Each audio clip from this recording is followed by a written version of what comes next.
Wagwan, everyone. I hope you're doing well and welcome back to Tereak Talks, where, yes, guys, we are back here again with another Premier League season. The Premier League 23-24 was last season. That came to an end. That was the last time that we did a stream up on this channel. But we are here now back for this Premier League predictions 24-25. And I'm trying something a little bit new, a little bit different, guys. I'm sure you can probably notice we are having some technical difficulties. I can see that with the lag on this here. But I'm hoping that you guys can hear me okay. Let me know if you can hear me. That's all good. Just give me a thumbs up there in the chat. But big up to everyone that is here right now, locked and loaded. I can see plenty of you in the comments. I really do appreciate you here from the early start, guys. We got Realist here, my brother on stream. He's here in the chat and he says with the eye emoji, big up to my brother Brush in here as well. Says smash the like on the way in, people. Listen to him. Make sure you do smash that like button. Big up to Shay, long time, my brother. I hope you're good. G in the building. Love to see you in here. King in here, thumbnail looking sharp. I really appreciate you, my man. Thank you for that. Shay, listen to him. He's already got, this is what I'm saying. You mods, yeah. You mods are the best out here. Yeah. Can everyone hear me okay? I just need to double check before, just to make sure I'm not talking to air. Yeah, I think you can. And it's the latency is not too bad either, but it's just that there was a little bit of lag at the beginning of the stream there. But I'm glad that you are here. Remember to hit the like button, subscribe if you're new, and let's get to 800 subscribers. Big up to yourself, Rasmus, as well. Hope you're doing good. Rasmus Hoyland, big up to yourself, my man. Hope you're doing good and well. Nice to see you in here. Brad, long time no see, my brother. I hope you've been all good. I know you've been busy as well. Gia wonder what the blurred team on top is. Yeah, we'll get into it. But are those my real predictions?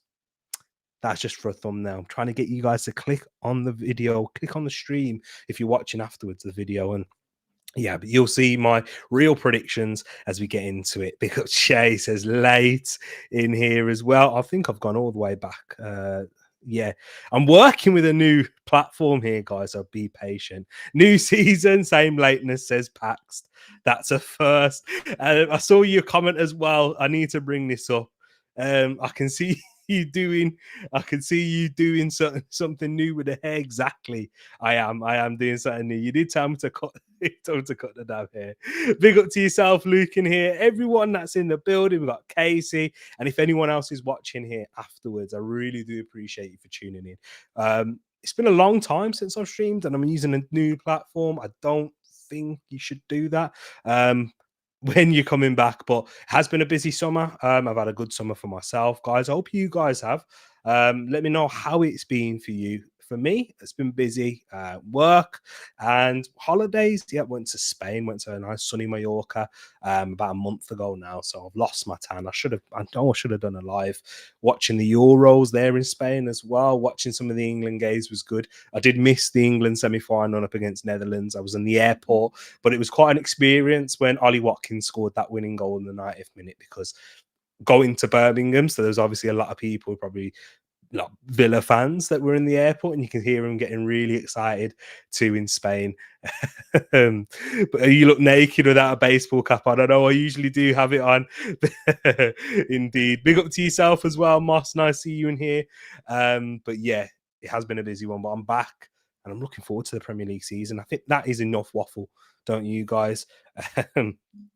Moss says, yeah, been telling you to grow the throat for years and he's finally listening. Trying something new. As you can see on the thumbnail, it's a bit of a catfish because my beard was a bit short. I've had a fresh trim, shorter hair. But here, nah, I'm trying to go something long. I've not really styled my hair today. And when I usually put like a bit of hair cream in, it looks a little bit better. But you know what? Been so busy. Setting up this and setting up, I changed my little boom arm. I've just tried to make things and up the ante a little bit. But guys, I think you've had enough of me waffling. I said that already. We're what, 5 minutes in, and I'm not even spoken about anything about football apart from England, and that was a long time ago. And we've all moved on from that now. So, guys, listen to Shay. Remember to hit that like button if you haven't done so already. Subscribe if you are new. We've got plenty of content coming up on the channel for you guys. Coming up, and yeah, let me know what content you want to see. I did put something in the little Discord server that I've got. Do check that out. Links in the description. Pax is always on my case, making sure that I need to be a bit more active in there, and he does help and support the Discord server quite a bit and give me ideas as well. But I'm asking you, should I bring back watchalongs? I'm thinking as soon as this weekend, not the Man United game, because I'm doing a stream beforehand. I could do it. I am free and I will be watching it. But let me know. Should I be bring back watchalongs? I need to get in the Discord server to let me know though, because I probably won't see it as I'm going to be going through the predictions right here, and yeah, just to save all of that. But yes, guys, let us get into it. I've done all my waffle. I said I was going to stop about a minute ago, but I see it already, guys. I see the love that you're showing. And here is the predictions show. Guys, whew, should we go in with first? We're going to go first, or no? Of course, we're going to go from bottom to the top. We'll save the best till last. Literally, who I think will be at the best till last. But I'm going to go with in 20th place. Guys, I want you, whilst I'm discussing this, whilst I'm about to put my thoughts here in the chat, I want you to put your bottom three. I'm going to go through my bottom three. I'll look at yours. We'll have a nice little discussion. And then, yeah, and then at the end, I'll go through the whole table and everything with you as well, guys. Don't worry about that. But we're going to go from bottom to top. So put your bottom three, who you think is going to get relegated, and I'll save them and get reading them in a bit shortly. So let's start off in 20th place. I have gone for Leicester City. Leicester City do have a points deduction looming on the cards, and according to the Guardian, this could be one of the biggest point deductions in Premier League history due to PSR when they broke PSR rules in 22-23 season. That was the season that they did get relegated, and we know that was such a, that side was very good on paper. You had the likes of James Maddison, of course, Jamie Vardy's there, Yuri Tielemans, and those likes of, and they really weren't. Nobody predicted them to get relegated.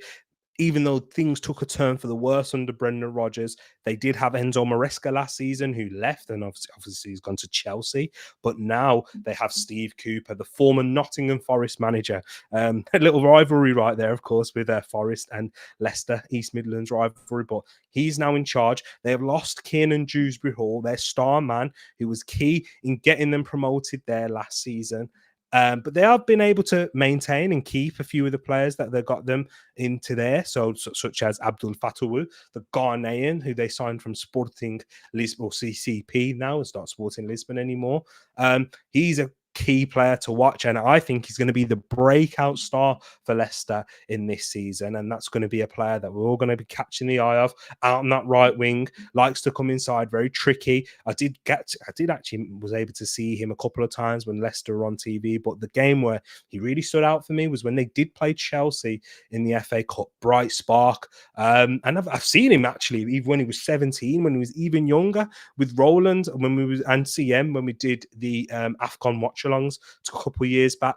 A player that Ghana are very proud of and very excited for the future. They've got a lot of talent, of course, out in those wide areas. And Abdul Fattah is definitely one of them, and he's going to be he's going to have to be a breakout star. But the key player, I think, for Leicester, if they are to have a chance of staying up, it's going to be Wilfred Ndidi. We know that what they can get with goals with Jamie Vardy, experience. Does he quite have the legs anymore at the age of 37? And they've got good attacking players, as I said, like Mustafi Mavididi out on that left-hand side too, but really at that base, and he's going to have to find his best form to give Leicester a best chance. Do you remember how good Wilfred Ndidi was a few years ago before he picked up that serious knee injury? Injuries have plagued his career in his time in England for a while anyway, but Wilfred Ndidi was linked with top clubs like Manchester United, Chelsea, Arsenal. He was really one of those midfield destroyers, but just didn't quite have. He didn't. The problem is, apart from injuries, is in possession.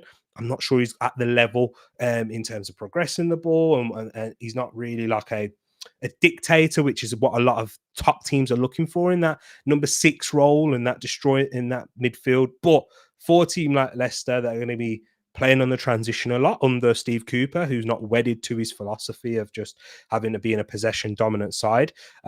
But he'll be adding that combativeness into the middle, winning the ball back, turning it over so that he can get the likes of Steffi Mavididi, Abdul Fattah Isaku to get going and get running at the opposition defenses, and you have to get them early, or whether it's a Patson Daka starting up front. They still have to make signings in the transfer window, of course, but I think Leicester City are going to finish bottom of the league.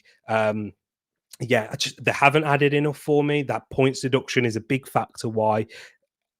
I do like Steve Cooper. I really do rate him as a manager as well. Did a good job bringing Nottingham Forest up, but now he's in charge. Now he's in charge of Leicester. Difficult conditions, not really able to bring many players in, of course, with those PSR issues. So I've gone with them to finish bottom, and in second bottom, I've also gone for another promoted side, and that is Southampton. Russell Martin did a very good job bringing them up. They started the season really well in the Championship last year. Then they hit a big stumbling block. The problem with Southampton is that they concede way too many goals. They conceded a lot of goals in the Championship. They've got a lot of those defenders. They brought in Taylor Harwood-Bellis, who's a very good centre-back at that level, and it has done really well, even with his time at Burnley under Vincent Kompany, but now is at Southampton, and Russell Martin did really well with him. He's one of those leaders, under 21 champion, with obviously the likes of Cole Palmer, James Trafford for England when they won that Euros. But my problem is that they are going to continue to concede too many goals in that back line. One player that I do think you should look out for, though, is someone within that back line who I really have liked, and he's been on my radar. Football Manager fans, you may know him as well. He's an Englishman, and his name is Ronnie Edwards. I think he's a very competent, tidy centre-back in possession. He's not the biggest. I think he's only around 5'11". But, of course, physicality is a big thing in the Premier League, but it's not the be-all and end-all, as we've seen the likes of Alessandro Martinez make a good Premier League career and be an outstanding defender. Ronnie Edwards could have the same sort of pathway. I think maybe if the long term, if he was to progress and go to one of the top teams, he could be someone that is more of a right back in that type of mold. In possession, he's very sound, solid, progresses the ball really well, and he reads the game excellently. I think to make it and to really shine at the League One level, he was signed from Peterborough. And it's a very physical league down there in the EFL. You have to shine in some aspects in other ways that you can do, and reading the game, how you are in possession, how much physicality you do have, and what you do make of your frame. And I think he does that really well, Ronnie Edwards. But the key player, if they are to survive, they're going to be looking at Adam Armstrong. I don't, and this is the reason why I think they've gone down. Well, they will go down. Had a very good season last year in the championship. That's the level where he has shown himself to be secure in the championship. Gets goals there. I don't think he's at the Premier League level though. Yet we're obviously yet to see. And if he can kick on and use those Premier League those experiences he did get in the Premier League to show that he has further developed in his repertoire. Nimble, nippy player. He has got the support of Ben Brereton Diaz. Of course, you guys will know of him from he's from Stoke, isn't he? But he played for Blackburn and the Chilean, the Stoke Chilean. I don't know how that quite works. Sorry, I'm just watching the Super Cup as Rodrigo hits the bar. But yeah, from Rodrigo to Ben Brereton Diaz. He's going to give some support in that part of the pitch for them, but I just think they're going to concede too many goals. Flynn Downs is also a decent player to look out for, guys. Didn't quite make it at West Ham, but had a really good season. We're under Russell Martin at Southampton last year on loan, but now he is signed on a permanent. They have a young squad, Southampton. In terms of Premier League appearances, the second least in the Premier League. And when we talk about the newly of the promoted side, they are right at the bottom in terms of Premier League appearances within their team. But they do have a young team, and Southampton are building in a way where they're going for that sort of type of turnover, sign young players early. They signed a lot of players from Manchester City, like Harwood Bellis, Dion Charles, Gavin Bazunu, just to name a few, Samuel Adozie, another nice little player on that left wing. But they are looking more of that business model. I think they don't mind having that little yo-yo approach. They will be one of the best teams in the championship just with the squad that they have. Russell Martin's a good coach, but I think he's a bit like in that Vincent Kompany mold where he's wedded to his ideas. He does like to play a possession-based football. He'll take risks. If Liverpool fans, you might remember from when you saw that game up against Southampton in the FA Cup, they made quite a few changes, but they were brave in how they played out the back under that Liverpool high press at Anfield, but they still stuck to their principles,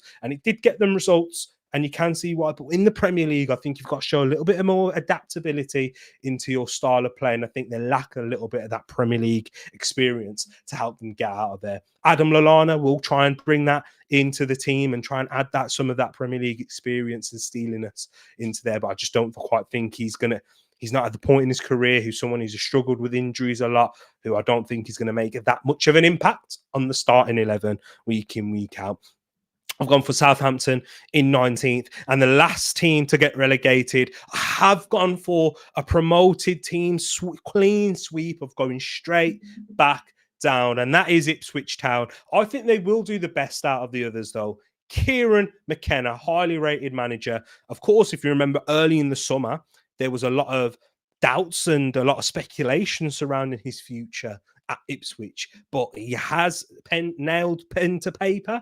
I think I've got a couple of catchphrases mixed up right there, but he has put pen to paper. That's what I was meant to say, and signed a long-term deal at Ipswich, and that is their best signing of the summer. We know that got them promoted from League One to the Championship, and then straight away as they got in this following season, from the Championship to the Premier League. With those resources, a lot of the same group of players, like your Sam Morsey type. I remember him when he was at MK Dons, but then went to Wigan. Now he's at Ipswich. A lot of those players that came through from League One to the Championship are still there. Their summer recruitment has been quite interesting, though, because they haven't brought in a lot of Premier League players who with previous experience or in and around Europe. Their transfer strategy has been trying to sign the best players from the Championship. And I think that's a good model to follow. Luton did a similar thing last season, but obviously they've not had a good start. They lost 4-1 to Burnley in their first game of the season at home. But for Ipswich, I think they kind of do expect to expect it to be really difficult in the first season back in the Premier League. It is something that happened well beyond their project and well too soon, and they are well ahead of it. But if they sign the best players from within the Championship, and there's a lot of good talent within the Championship. Of course, Crystal Palace fans, with Adam Wharton and others like Abira Eze. Of course, you had like the likes of Jared Bowen, Ollie Watkins. But they have signed good players like Jacob Greaves, and he's one of the breakout players to watch. Another defender. This one is a left-footed defender. Jacob Greaves is a big, tall, towering defender on that left. He's got a little bit. He's not, because he's tall and towering doesn't mean he's very slow. Decent in possession, had a very good time there at Hull. Can also play at left back, but he'll give them that defensive solidity. And I think he's quite young as well, Jacob Greaves. One to watch as well. So yeah, Greaves and Edwards coming from the EFL, producing some nice defenders. But I've also gone with another breakout star. I've gone with two here. Sorry, I have to cheat. And that is Omari Hutchinson, the one that they did spend £25 million on, where Arsenal were able to recoup a small percentage of that. But that's a big fee that they paid for Omari Hutchinson, who did a very good job for them last season as he came on loan from Chelsea, made a real impact. I think he's one to watch, someone who was tipped for maybe not for stardom, for greatness, but one of the ones with the tricky feet, nimble, out on that right side, work cutting his way inside from onto a strong left foot, can hit a ball really hard. One of those wonder kids, Omari Hutchinson, and now he's in the Premier League, and now he's going to be one of the key players for Ipswich. I think we'll start to see him. We are looking at a position on that right wing side, guys, but there is a dearth of players. There's not that many of top quality, and I'm sure if he does have a good season, teams will likely to take a punt, and Ipswich might make their money back plus more, mate. If he has a fantastic season, could even be close to double in that and make 100% profit on that. So yeah, big seasons for Jacob Greaves and Omari Hutchinson, but the key player I've gone for is another defender, and he's their left back, Leif Davis. Key for them, an attacking outlet on that left-hand side. He does whipping. He's very good crosser of the ball, Leif Davis. And I'm going to have a little bit of a prediction, another prediction within this. I think he'll get an England cap this summer as well. Left back is a position that England fans will know that is very difficult for us to fill because of Luke Shaw's injury and not really having many players at top quality. I like Tereak Mitchell, but wasn't brought in and maybe lacks a little bit of that, confidence and security in possession going forward. Very good 1v1 defender. But Leif Davis will give you that. An attacking fullback, creates chances, provides width on that left-hand side. I think he's going to be a key player. Former Leeds man, so keep an eye out for him. So the three teams I've gone to go down are the three teams that got promoted, guys. I'd like to see your thoughts here in the chat. Let me see what you're saying, guys. Big up to everyone that is here locked in right now. If you have just tuned in, I really do appreciate you for coming by. I'm just having a look here. I've got to scroll up now. Big up to everyone. Let me say hello to everyone that's just jumped in. Big up to yourself, Will, in the building. Let me show you comment on the stream. Big up my brother T. Big up to yourself, my man. Thank you for tuning in. Everyone else, I'm sure, who else did I say? G Staffy, one of the OGs in the building, says hello. Big up to yourself, G Staffy. Love to see you in here. Mr. 200, Granddaddy Gooner says good to see you back, Tereak. As usual, I will catch up in the morning, probably around 4 a.m. I hope you have a good one, my man. Have a good night's sleep, and hope that you'll enjoy the stream or video for yourself tomorrow as a morning. And yeah, good, it's something good for you to listen to throughout the day as well, Mr. 200. So those are the three teams I've got to get relegated. I want to see your thoughts now. I'm just going to scroll up and have a look to see what we've got in here. Okay. I see you guys talking about Man United here too. Have you guys got any predictions who you think's going to go down?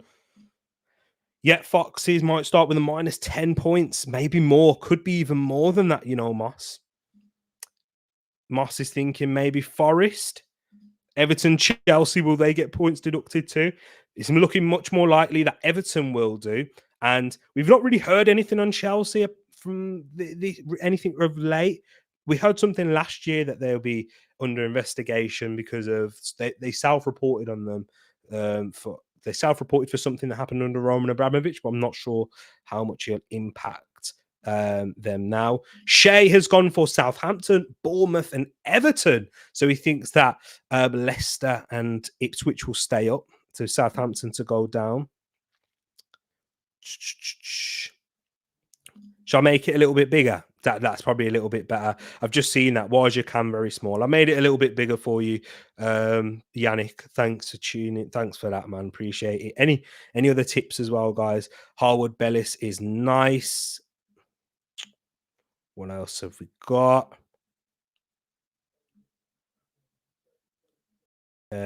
Sorry guys, I'm just having a look. It's hard getting used to this new format, you know. It's a lot easier using StreamYard, by the way, to have a look through the comments, but this one's a little bit harder because you can't star and save comments on this. That's something that I'm aware of now. But guys, yeah, if you do have any predictions, get them in here. If you are watching this afterwards, get your predictions in the comments down below here too.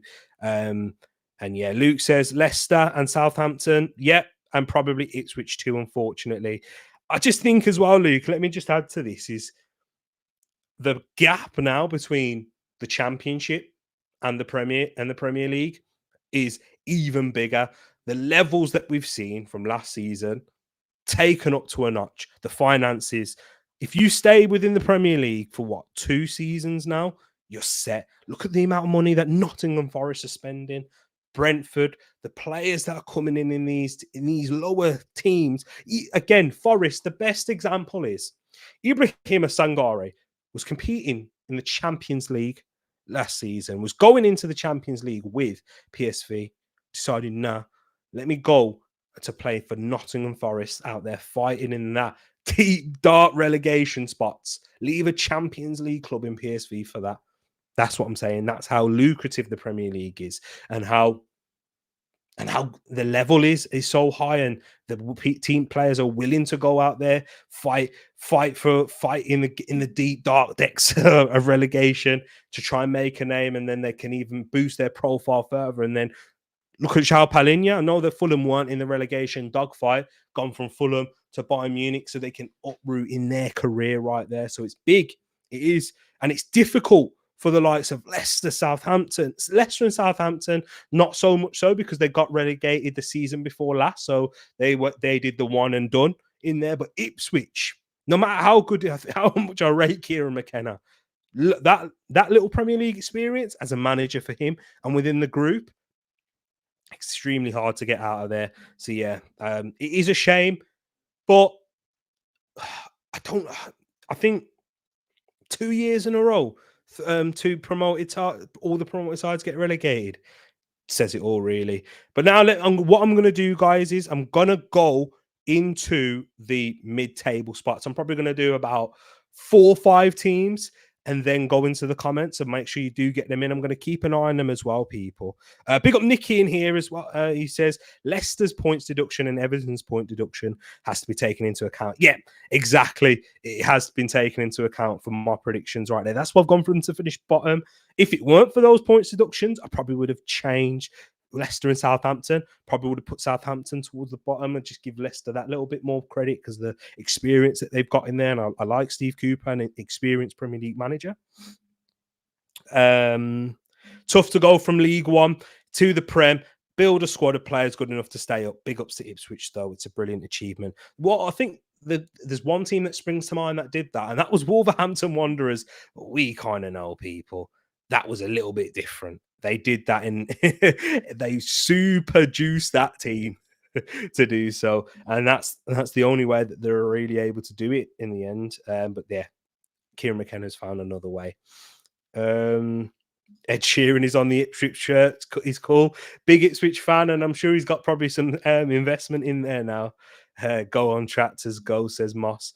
So now let's go on. I'm going to go into the mid-table sides now, and just outside the relegation spot in 17th place, I've gone for Nottingham Forest. We're just speaking about them as well. Nottingham Forest under Nuno Espirito Santo. I've gone for them in 17th, and the reason why I think they will struggle a bit this year. Chris Wood was on a hot streak last year, got 14 goals overall, which is, remember that hat trick against Newcastle? That was big for him. But I think he was overachieving a little bit. Taiwo Awoniyi's injuries have really had a big impact on them. Nuno Espirito Santo came in mid-season, made a big impact. His pragmatic style of play was able to give Forest that platform, and they do have a good atmosphere at the City Ground. So I just think, in terms of staying up, that they will be able to you rely on that atmosphere, Premier League experience, and they do still have some Premier League level quality players. I think their forwards, their attack is their strongest area. Where you've got Callum Hudson-Odoi, Anthony Elanga, and if he can stay fit, their key man for me in Taiwo Awoniyi. I think he's guaranteed to get 10 Premier League goals as long as he stays fit throughout the season. He's a handful. He's a threat, big physical striker, the Nigerian. He's isolated a lot of the times, and ever since, even when Steve Cooper was there, he was working on with scraps, but he does that really well. He's a threat in the box, always a threat. When my team Arsenal, he came up against them and he scores, I think, all the time. He scored against us twice last year. So Taiwo Awoniyi, key player. If they are to stay up and if they are to go climb up further up in the table, they're going to need to keep him fit, because he's one. It's mad to say, but in that bottom half, one of the best strikers, if not the best, in that bottom half right there. So big up to Awoniyi there. But I think it's going to be a breakout star. And I think, did I predict him for Newcastle last year? And that is Elliot Anderson. There was a little clue for you. Elliot Anderson, who was sold to Nottingham Forest for PSR reasons, of course. He has gone to them, and it's a shame that Newcastle have lost a local lad, but that is the way that teams skirt around it nowadays, isn't it? Selling one of their academy products. And Elliot, but this gives an opportunity for Elliot Anderson to get some starting Premier League minutes. And he has got the number 8 shirt. He is a midfielder who's come from Scotland, and he's confident in possession whenever he has played well. Whenever he has played for Newcastle, he has played quite well, and he's captured the imagination of the Geordies up north. He plays with a lot of personality, a lot of character, willing to drive, combative as well. Real box-to-box midfielder, can also play out wide. That's how good he is technically with the ball at his feet. And I think he might add a little bit of goals, a few more goals to his game here too, with those late runs into the box. And I think he will further his development right there, Elliot Anderson, and break in and be one of the first names in the team sheet into that Scotland squad. So Elliot Anderson, their breakout player for Nottingham Forest. And the next team that I've gone for is 16th is Everton. And the only reason I have them this low, guys, is because of those point deductions that they will have. Another reason why I've got them low is because they do lack goals. Dominic Calvert-Lewin, you're relying on him. I was speaking to Matt earlier. He was giving me the lowdown on Everton. Big up Matt, friend of the channel. It's been a while since he's been on, but massive Everton fan, massive toffee. He was telling me that Calvert-Lewin's only got a year left on his deal there too. And we know with his injury record of late, you can't rely and trust on a player like that.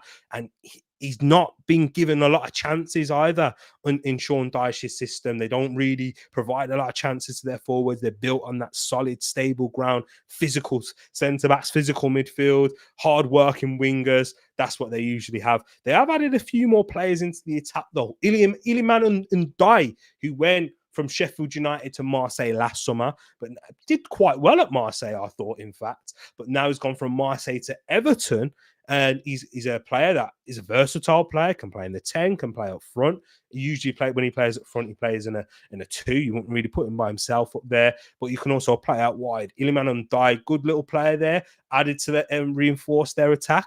And then you've also got Jesper Lindstrom. Arsenal fans, you might be aware of him because we were linked to him before he made the move to Napoli. Didn't quite work out, didn't get any minutes of real note, but now he's on loan from Napoli to Everton. He'll give them a bit more speed and dynamism out on that right-hand side, which is key for Everton because they did use their left a lot.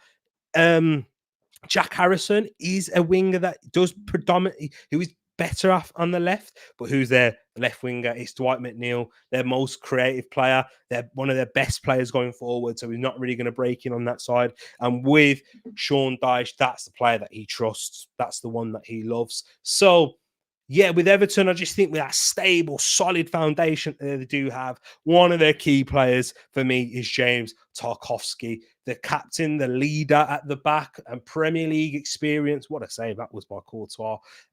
Premier League legend, and can even add, not necessarily legend, of course, but you know what I mean, one of the cult heroes in the recent Premier League times, but adds goals from them there too. They think they've got a solid, of course, Jared Branthwaite, who was just missed out of the England team, but had a really good first season in breakout year last year. And then they've signed Jake O'Brien, who did really well for Lyon. Another big, tall centre-back, 6'6".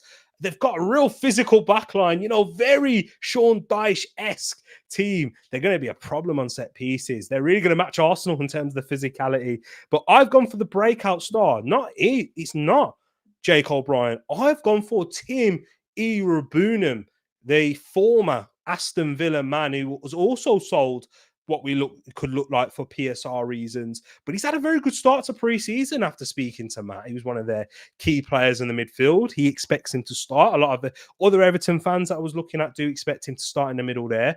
He's their replacement for an Amadou Onana. He doesn't replace Amadou Onana in terms of what Amadou Onana's best start with his long, rangy legs, big frame, winning the ball back, dual winner, battler, and really hard to when I say dispossess, get around because he really protects the ball well. But he's a bit more cultured, I would say. Someone bit grace, a bit more better. Not say better in possession. So do you think Onana is quite good in that aspect? But someone who, okay, I will receive in that first line, and I will look to play forward, and I'll look to progress the ball. That's what Timo Rabunam's like, and he has done really well in the English youth teams there too. So I think he'll be a breakout star. One of the ones to watch this season is Timo Rabunam, and I've gone for Everton in 16th. In 15th position now, I've gone for Brentford. And the reason I've gone for Brentford, and I can't remember where they finished last year, actually, in fact, but in and around this area, they had a really tough season last year, a lot of injuries. They had, of course, no Ivan Toney. And when Ivan Toney did come back, he didn't hit the ground running either, only scored a couple of goals. But they really missed the likes of Brian Mbeumo in those key periods when they lost him for a big chunk of time. But they're going to be relying on him next season if they are to have any success or to stay out of that relegation battle. I do think it will be a relegation battle for Brentford, losing Ivan Toney. I think that's bound to happen, whether it is to Saudi Arabia or another Premier League club.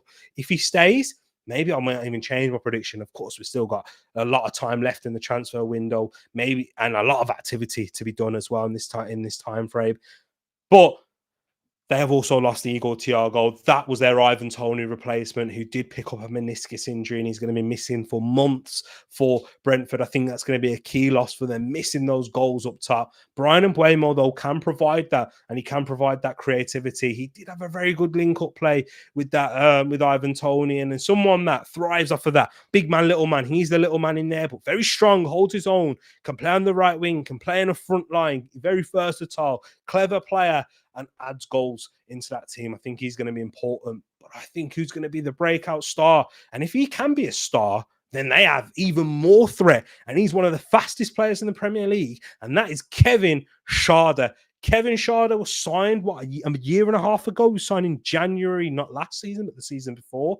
Had a big injury, which kept him out for the end of last season, the end of his first season in 22-23 and a large period of 23-24. But now he's kind of recovered from that injury. He's had a good preseason under his belt. He's going to have to be key. Very fast, direct player. If you are coming up against Brentford, who do like to set up in their 5-3-2 formation, which Thomas Frank has spoken about a lot, they will look to spring out on counter-attacks with the wide players, with their front two, and Mbeumo, Schade can add some real zest into that front line. Not zest, but speed, I'm moving mad. But big up to everyone here in the chat. Let me see anything that you guys have got to say as I spoke about these three teams right here. In 17th, Forest, 16th, Everton, 15th, Brentford.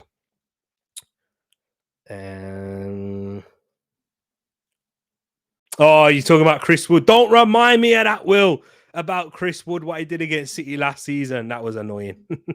He should have scored that goal. Yeah, you guys are bringing back bad memories. I'm trying to move on now. Elliot Anderson looked like a real deal for Newcastle. Maybe a great shout. He's a solid player, indeed.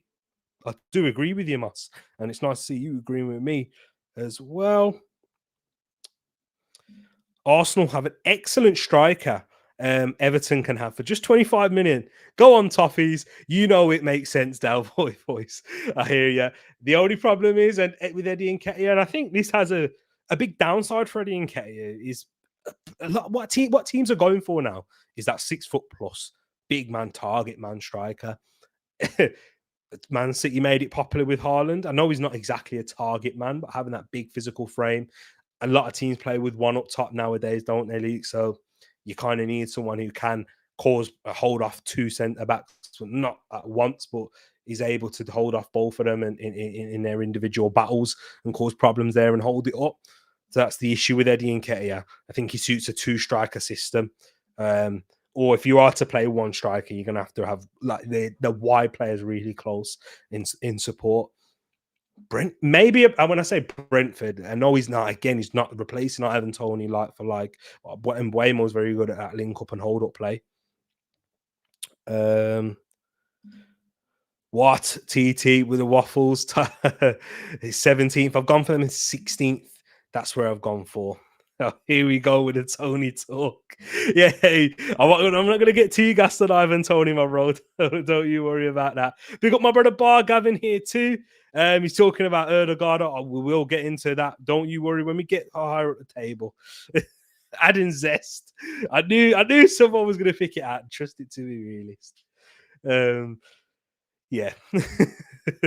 Now, let's go out into the 14th position. We're gonna go before I get into the comments. I'm gonna go 14th to 11th. So we're gonna go through 4 teams, and that is in 14th. I have got Wolverhampton Wanderers, and you know I think I've been quite optimistic by saying this right here because when I was looking at the underlying statistics with Wolves, they massively overperformed XG last. I mean, well, not massively, but they're the biggest XG difference. So by meaning by that is they outperformed their XG by scoring more goals that were expected, as well as combined conceded less goals than they were expected to. So Wolves were kind of running hot last season with that little bit of luck in terms of how they played. But of course, a Wolves fan's going to say, shut your mouth, Tereak. But how can you call us lucky? Because you saw the refereeing decisions that we got last season. And you're actually right because you were done really dirty with a lot of the Premier League officials last season.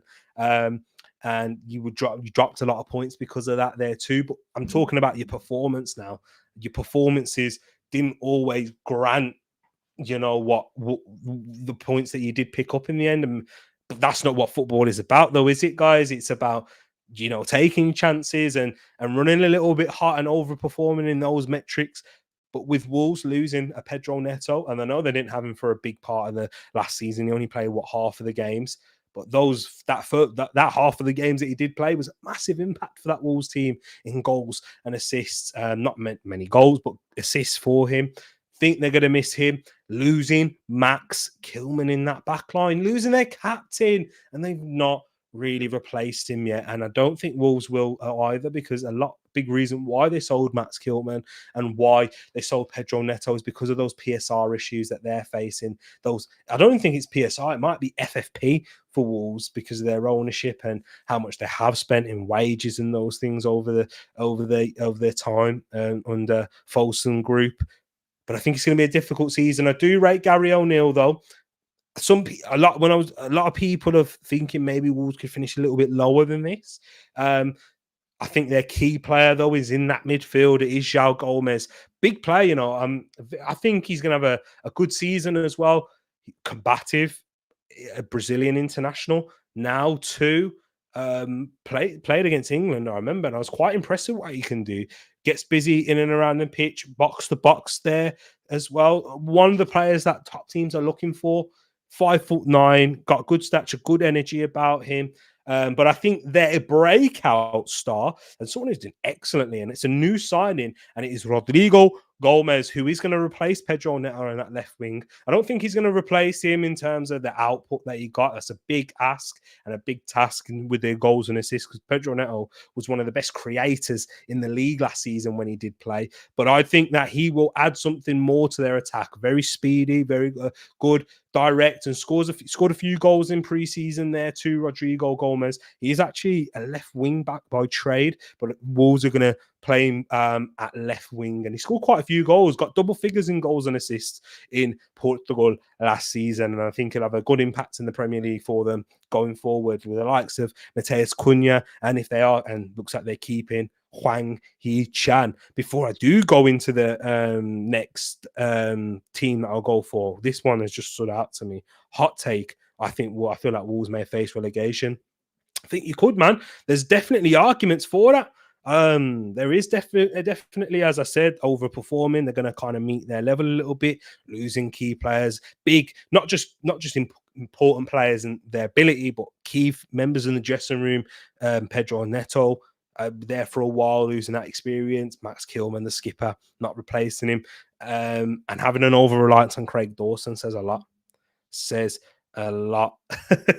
Now, who is this guy on stream with nothing to cover the lack of trim? I know I'm growing my hair out on top a little bit, but I do need a trim, man. The sides need fading a little bit. Big up to my brother Vibes each and every time. Hanno's in here as well. Big up to yourself, Hanno. Love to see you in here, and everyone else that's locked in here as well. If I haven't shouted you out, I do apologize. I do, but yeah, trying to do multitasking. But I hear Will shout. I remember that. I'll keep a note of it. I've gone for in 13th position. I've gone for Bournemouth. A little bit worse than last year, mainly because they have lost the goals of Dominic Solanke. They had a slow start to the season, of course, under Andoni Iraola. They were in the bottom two. I think they were rock bottom to begin with, conceding a lot of goals, wasn't clicking well. But after 10 games, they started to understand what Andoni Iraola wanted.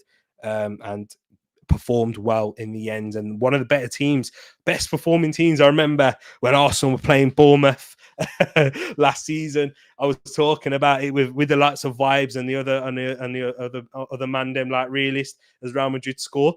I was like, I'm wary of Bournemouth. They're one of the best performing teams in 2024 with their form.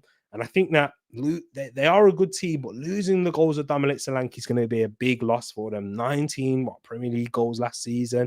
Yeah, exactly. You just took the words right out of my mouth. Replacing 19 goals is a tough one indeed, Hanno, especially for a team like Bournemouth. We know what that striker market is like. I think Dominic Solanke going to Spurs is a good signing, but it's well overpriced. But it doesn't really matter right now with strikers, because the striker market's a mess in terms of numbers anyway. But the player himself, a good player, a good addition for Spurs. But 65 million, you get Dominic Solanke. One season, 19 goals. Says a lot, really, in the end. Big up Rich. Or is it JC? Anyone from the Eagle Eye football family? Big up to yourself. I know you snitched on me already. I knew it. But yeah, Bournemouth, I do think that they are going to finish in 13th. Key player for them, though, trying to help replace those goals. Antoine Semenyo, another Ghanaian that I've got here in the list. And I think just with Antoine Semenyo, his speed, directness, he caused Arsenal problems in our first preseason game. And when he did come up against the young Josh Nichols, he was causing him a problem. And he did have a good end to last season. Antoine Semenyo really found his form, found his feet in Andoni Iraola's side. He's versatile, can play on the left, play on the right, can even play up front there too. I think it's going to be a big player for them. He's going to have to add more goals if they are to progress and go further past Dominic Solanke. But the breakout player I've gone for in Bournemouth, and this is a player I'm really confident of breaking out this year and having a good one. And he was one of the youngest defenders in the Premier League, starting defenders in the Premier League last year. And that is Ilya Zabarny, the Ukrainian centre-back. He had a decent Euros for Ukraine, even though Ukraine underperformed. He was quite good defensively, reads the game well, strong, physical, but just a very good defender and calm and confident in possession. He was brought in January of not the last season, the season before.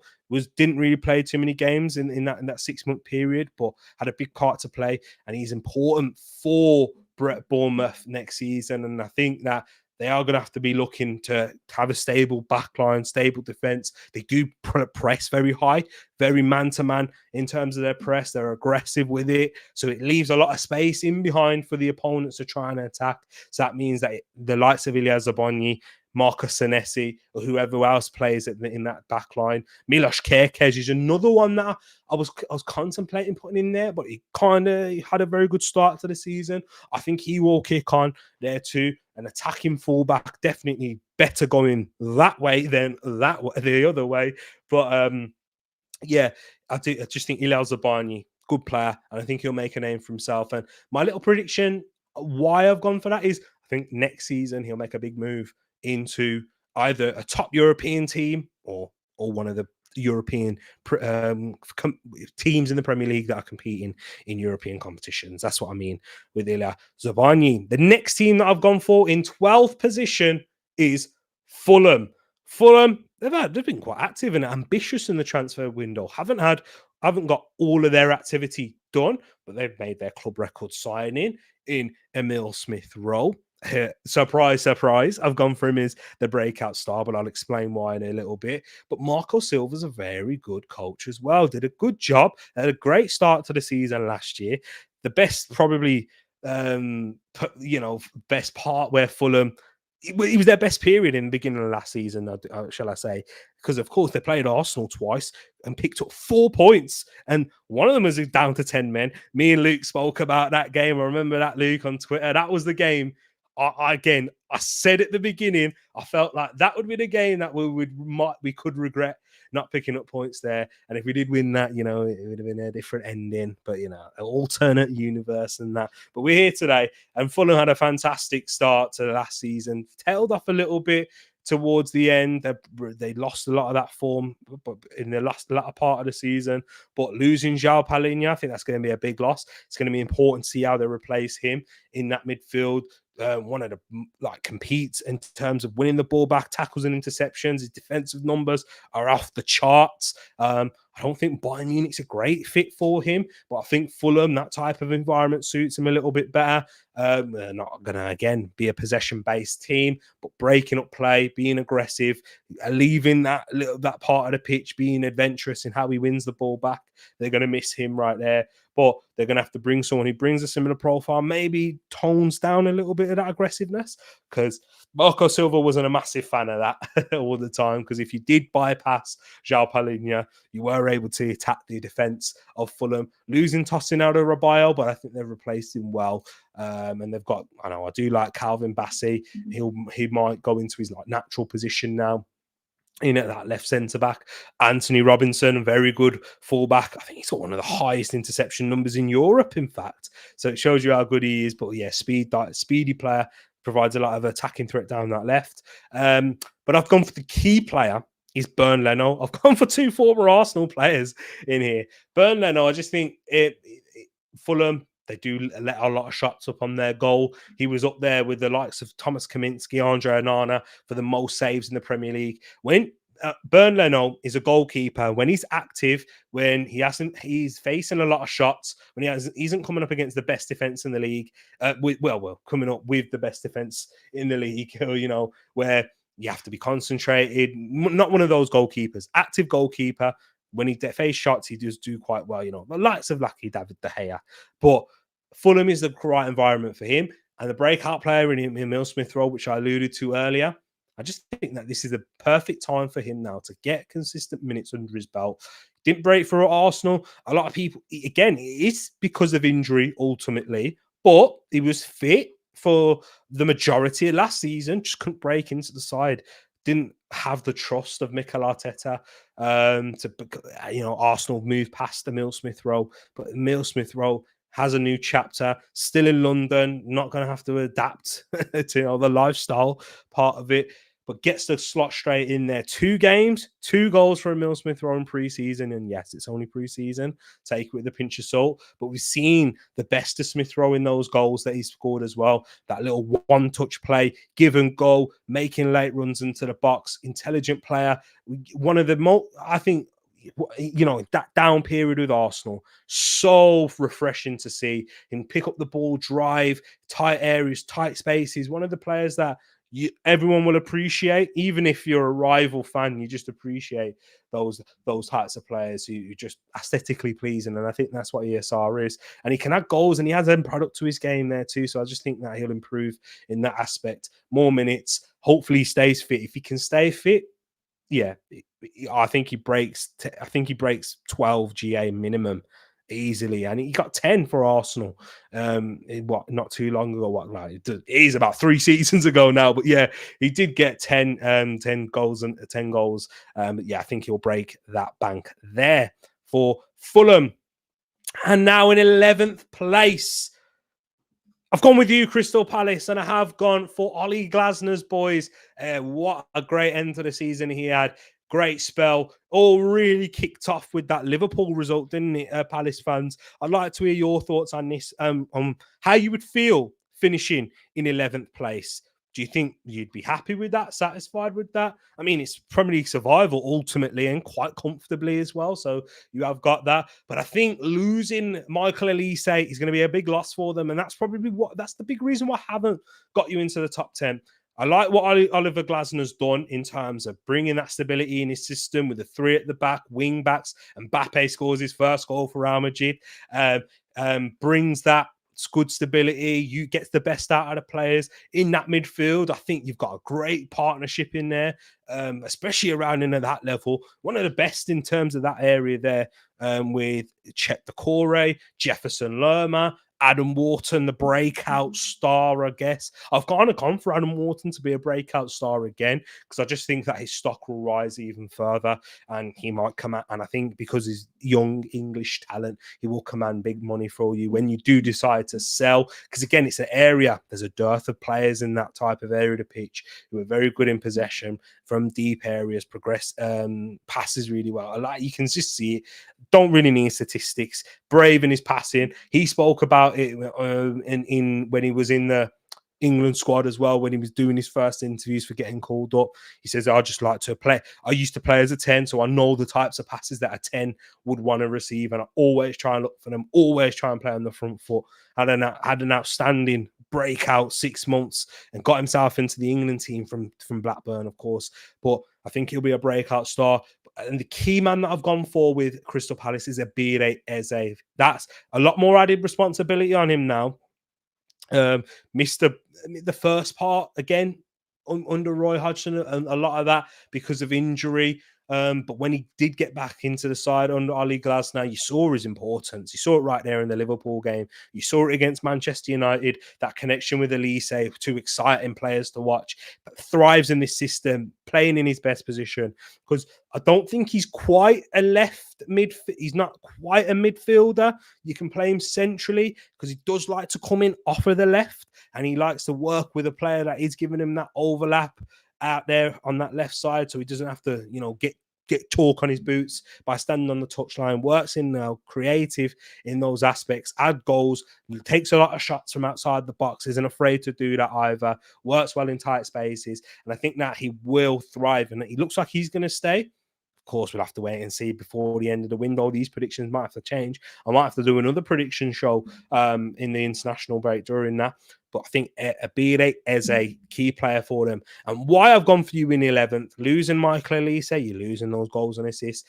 And I just think you'll have a good start to the season. I've looked at your fixtures. They're not too difficult to begin with. I know you got some still odd, tricky games. That's the Premier League. But as teams will start to adapt to you guys a little bit, change how they play. Ollie Glasner very sticks to his principles in that area. It's going to be a test. You will be tested a lot more. Teams know what to expect. They know what to expect from an Adam Wharton. They know what to expect from the areas that Abire Eze is picking up and the likes of there. So we'll have to wait and see. But 11th, I think that's a good position for Crystal Palace. Let me know your thoughts in the chat, guys. Hannah's gone with your predictions there, gone with Leicester, Nottingham Forest, Ipswich to get relegated. So you think that Southampton will stay up? Interesting there. Palini, a big miss for Fulham. Agree indeed. We got Fulham in the same spot. In 12th position. So let me have a look from where we went from, 14th onwards. So you've gone for Wolves 12th. Oh, so you've done your top half right there. We'll get into that a little bit later. Tereak finally embracing the afro. Let it breathe, bro. Big up to my brother King, who's in the building here. Says Palace needs to sell Edouard and buy Eddie. Sell one Eddie for another. I like it. I like what you're thinking. Guys, have you really seen what Arsenal fans are doing here in the chat? We've had Luke, Now King really trying to sell Eddie Nketiah. Reminds me when Man United fans kept trying to do that with Jesse Lingard and Andres Pereira. But Andres Pereira, that was a good sale in the end. He went on and has had a good, decent career at Fulham. King says, I reckon Wolves will struggle without Neto and Kilman. Exactly, Will and King, and they haven't replaced them either. Will agrees with you. Will said that he thinks they're going to be battling for relegation too. Right there. He'd be a good foil for Mateta, King, in talking about Eddie. Look at this selling job. You're doing a better job than Eddie. Right here. Yannick says, do it in the middle of the season, an updated version. I will. Good shout there, Yannick. I will do that. I'm going to do an updated version. International breaks, what? First weekend of September? Or first week of September? I'll do it then, because that's when the transfer window closes too. So great shout there, Yannick. I'll do one for them. So 11th place, I've got Crystal Palace. Guys, we're going to break now into the top 10. If you haven't done so already, hit a like on this video. We were about to approach an hour and we're just breaking into the top 10. That's because all the waffle that I did in between hand, getting used to all of these settings. But I think we're getting there. I think we're doing well. I don't know if we're going to use it again. I don't like the frame rate that I'm seeing on the live stream right now. But as long as you can hear me, that's the main thing. Kings also predicted Leicester, Ipswich, and Southampton to go down in that order. I've just swapped again. You can check it out a little bit later if you want to see my reasons why. But I've just swapped Ipswich and Southampton. I think Ipswich do the best out of the promoted teams. In 10th place, I have gone for West Ham United. I guess this might be a little bit of a disappointment from the excitement that I've seen everyone on social media. Wow, West Ham have done good business. Fulkrug, Crysencio Somerville, Guido Rodriguez, Jean-Claire Todibo, just to name a few players that they've brought in, spent in a lot of money. Julian Lopetegui, former Real Madrid manager himself. They could make a real push for those European places. I haven't. I've gone for them in 10th. And I was and ahhing whether to go with West Ham or Crystal Palace in 10th, in fact. And I thought maybe they could even go as low as 11th.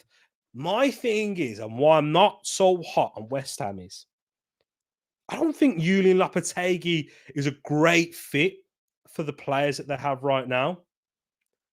I still think they're lacking a little bit in that midfield, not in terms of quality and bite. They've got that. I think Guido Rodriguez is similar in the profile to an Edson Alvarez. I think they're missing that little bit of someone in possession, an Adam Morton, a likes of that, a Tim Irabunum, who's going to be confident, get the ball down, play, go forward. They're looking to sell James Ward-Prowse. He's not that type of midfielder either, no matter what you may think, like in FPL terms. Gets you assists and goals with his set pieces. But I just think that I don't think it's a great fit, Julian Lopetegui and this West Ham team. They've not done so well in pre-season, but, with all the signings that they have made. I also don't think Nicholas Fulkrug is going to do that well in the Premier League, as well as what people may think. People have seen Nicholas Fulkrug in the Euros. Oh, he's better than Kai Havertz. Oh, you've seen him in the Champions League for Borussia Dortmund. Why is a striker? Alan McCoy loves him to bits. But I don't think that Julian Lopetegui is a great fit. They do have very good individual players. Mohamed Kudus, if Paqueta is going to be there, of course, we're not going to find out in the verdict there. Jared Bowen, they've got good players. Crysencio Somerville, talented.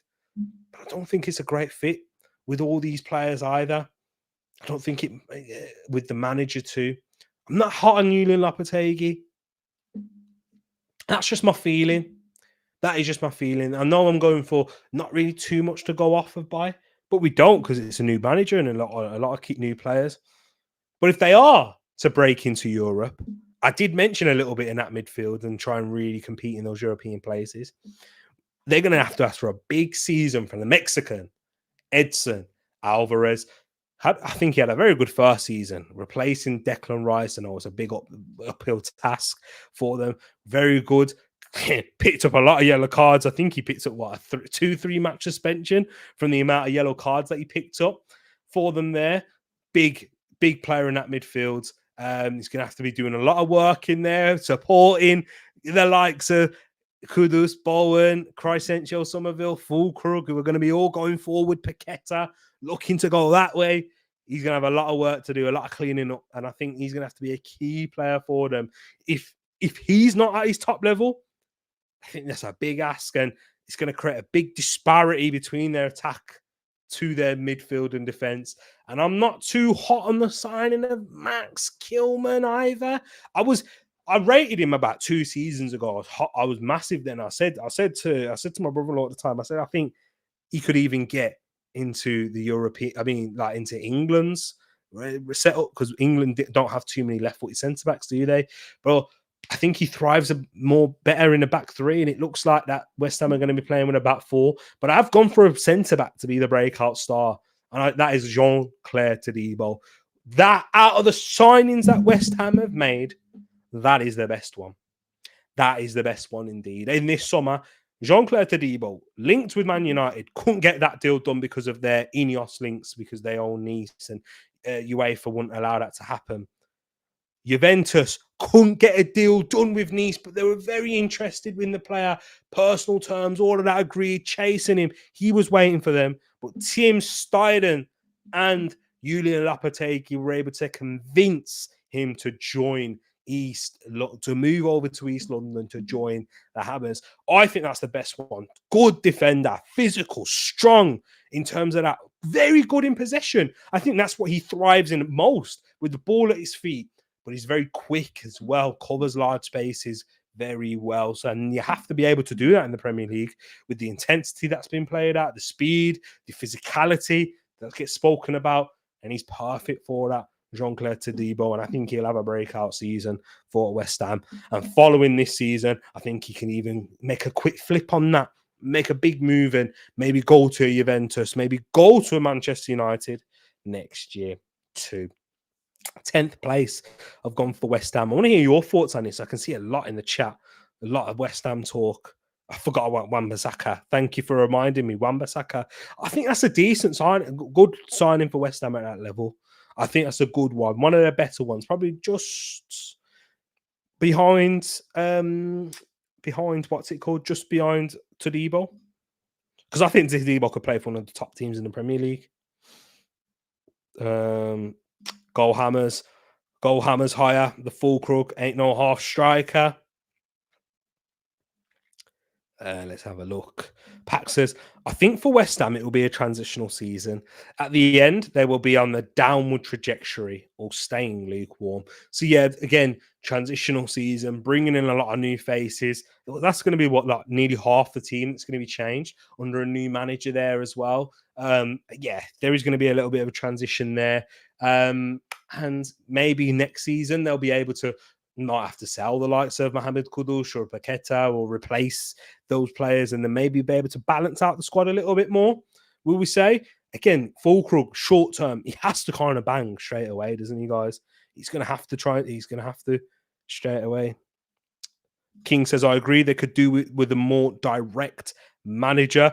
That's what they're going to need. Get the ball into the front line, work it, play off of your Fulkrugs, your Antonios, get your likes of Kudus, Bowen, Crescencio, Somerville in and around them quickly.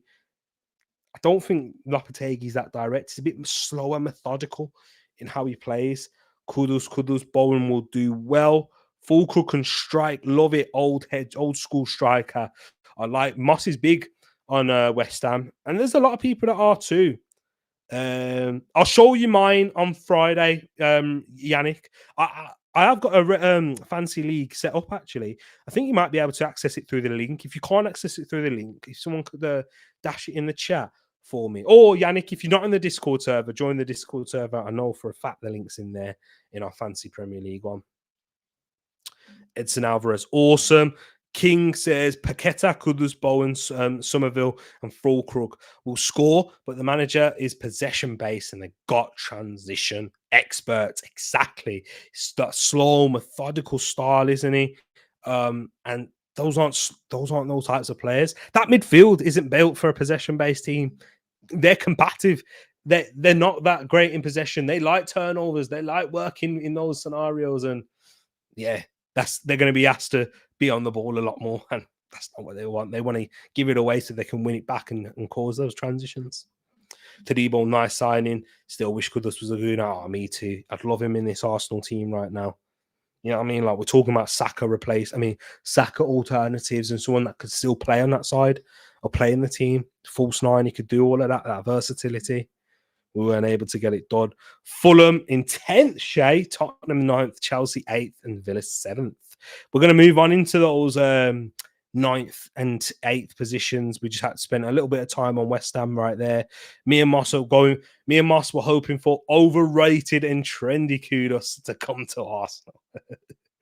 And just trying to bring his price down, I guess. Is that what you're doing? But let's go into 9th position. I've gone for Brighton. I think Brighton will have a good season. They struggled last year being in Europe, trying to manage that Europe in Premier League schedule, Thursday, Sunday. Always hits a lot of teams when they go into that competition for the first time. Struggled with that, struggled with a lot of injuries, missed a lot of their wide players. But look at them this season. Their wide talent, attacking talent. We got my brother King up here in the chat. We're going to have to big him up because, of course, he's got his Gambian brother in Yankuba Minte, who's in there. I haven't actually put him in one of the lists because I think I'm trying to go for something a little bit different. Everyone's going for Yankuba Minte. And guess what? They are right to go out for a breakout star in this Premier League because Newcastle were gutted to lose him. Had a very good loan spell at Feyenoord under Arne Slot, and really well. And I like Fabian Hurtzler. People are underrating Fabian Hurtzler because he's young, because he's 31, 32 years of age. But he's had a very good start to his managerial career with St. Pauli, climbing them up the leagues under little resources. Brighton do well in their recruitment in terms of players, managers. They're well versed in that aspect and that part of the market. And he is an excellent addition. And I think he'll be very promising, plays it in a very attacking, positive way. Look at them. You know what? You don't even need to watch the games, ladies and gents. Just go and have a look at their pre-season results. Outstanding. Their last game, they beat Villarreal. You know it, yes, La Submarine, whatever, the Yellow Submarine, not La Submarine, the Yellow Submarine, 4-0, attacking talent for days, those wide areas, Minter, Mitoma, Adingra, Ibrahim Osman, who's gone to Feyenoord now, but they've still got the likes of Kolja Dubry out there, and they've just signed a player from Germany, from Augsburg, I believe, in Grula, bringing him in. I'm not too well versed in him, but he's quite highly rated from what the scouts and the experts are saying. But a key player for me, who I think is going to be massive for them, or breakout star, shall I say, going forward in the attack. This is someone I would love at Arsenal. If you follow me on Twitter, check it out. Just put Tereak Talks. Just put Tereak. You'll find me right there. João Pedro. João Pedro is the man I would love at Arsenal. I think he's going to have a breakout year. Do you want to know how many goals João Pedro got last season? Very underrated because he got a lot of them in the Europa League. But in all competitions, João Pedro had 20 goals last season. That's big. He got 9 in the Premier League. I know a few of them were penalties. But I think this season is going to be a big one for him, for the 22-year-old. Tall. Like, I mean, sure, you know what? I'm describing him for you, but I'm telling you why he fits at Arsenal. He can play across the whole front three. He can play even in behind the striker. Tall, wins his aerial duels, which is a big thing. 6 foot tall, good burst of acceleration. I think he would be a great alternative to a Gabriel Jesus because he gives you that, that flair, that player that can drop in, play deep, run in behind, can score with both feet, left foot strike. If you want to see a weaker foot strike, okay, I'm telling you to just check just check the results. Check the highlights for the Brighton Villarreal game. That strike is unbelievable on his weaker left foot. João Pedro, massive fan of him. Indeed, Paxton says João Pedro, Eddie Nketiah swap deal, 100%. I don't think that would work though. They'll probably rate him a little bit higher, probably about 55 million. I could see Brighton asking for him because they do make big money as well, don't they? But João Pedro, top talent. I think he's going to have a breakout year. He'll get 10 plus goals. And I think he'll get 10 plus goals, forget assists, just 10 plus goals. I think he's going to get that. João Pedro important. But I think the key player, because of all that attacking talent that they've got, because of, you know, what they've got going forward, but you're going to have to look at a big season for Lewis Dunk.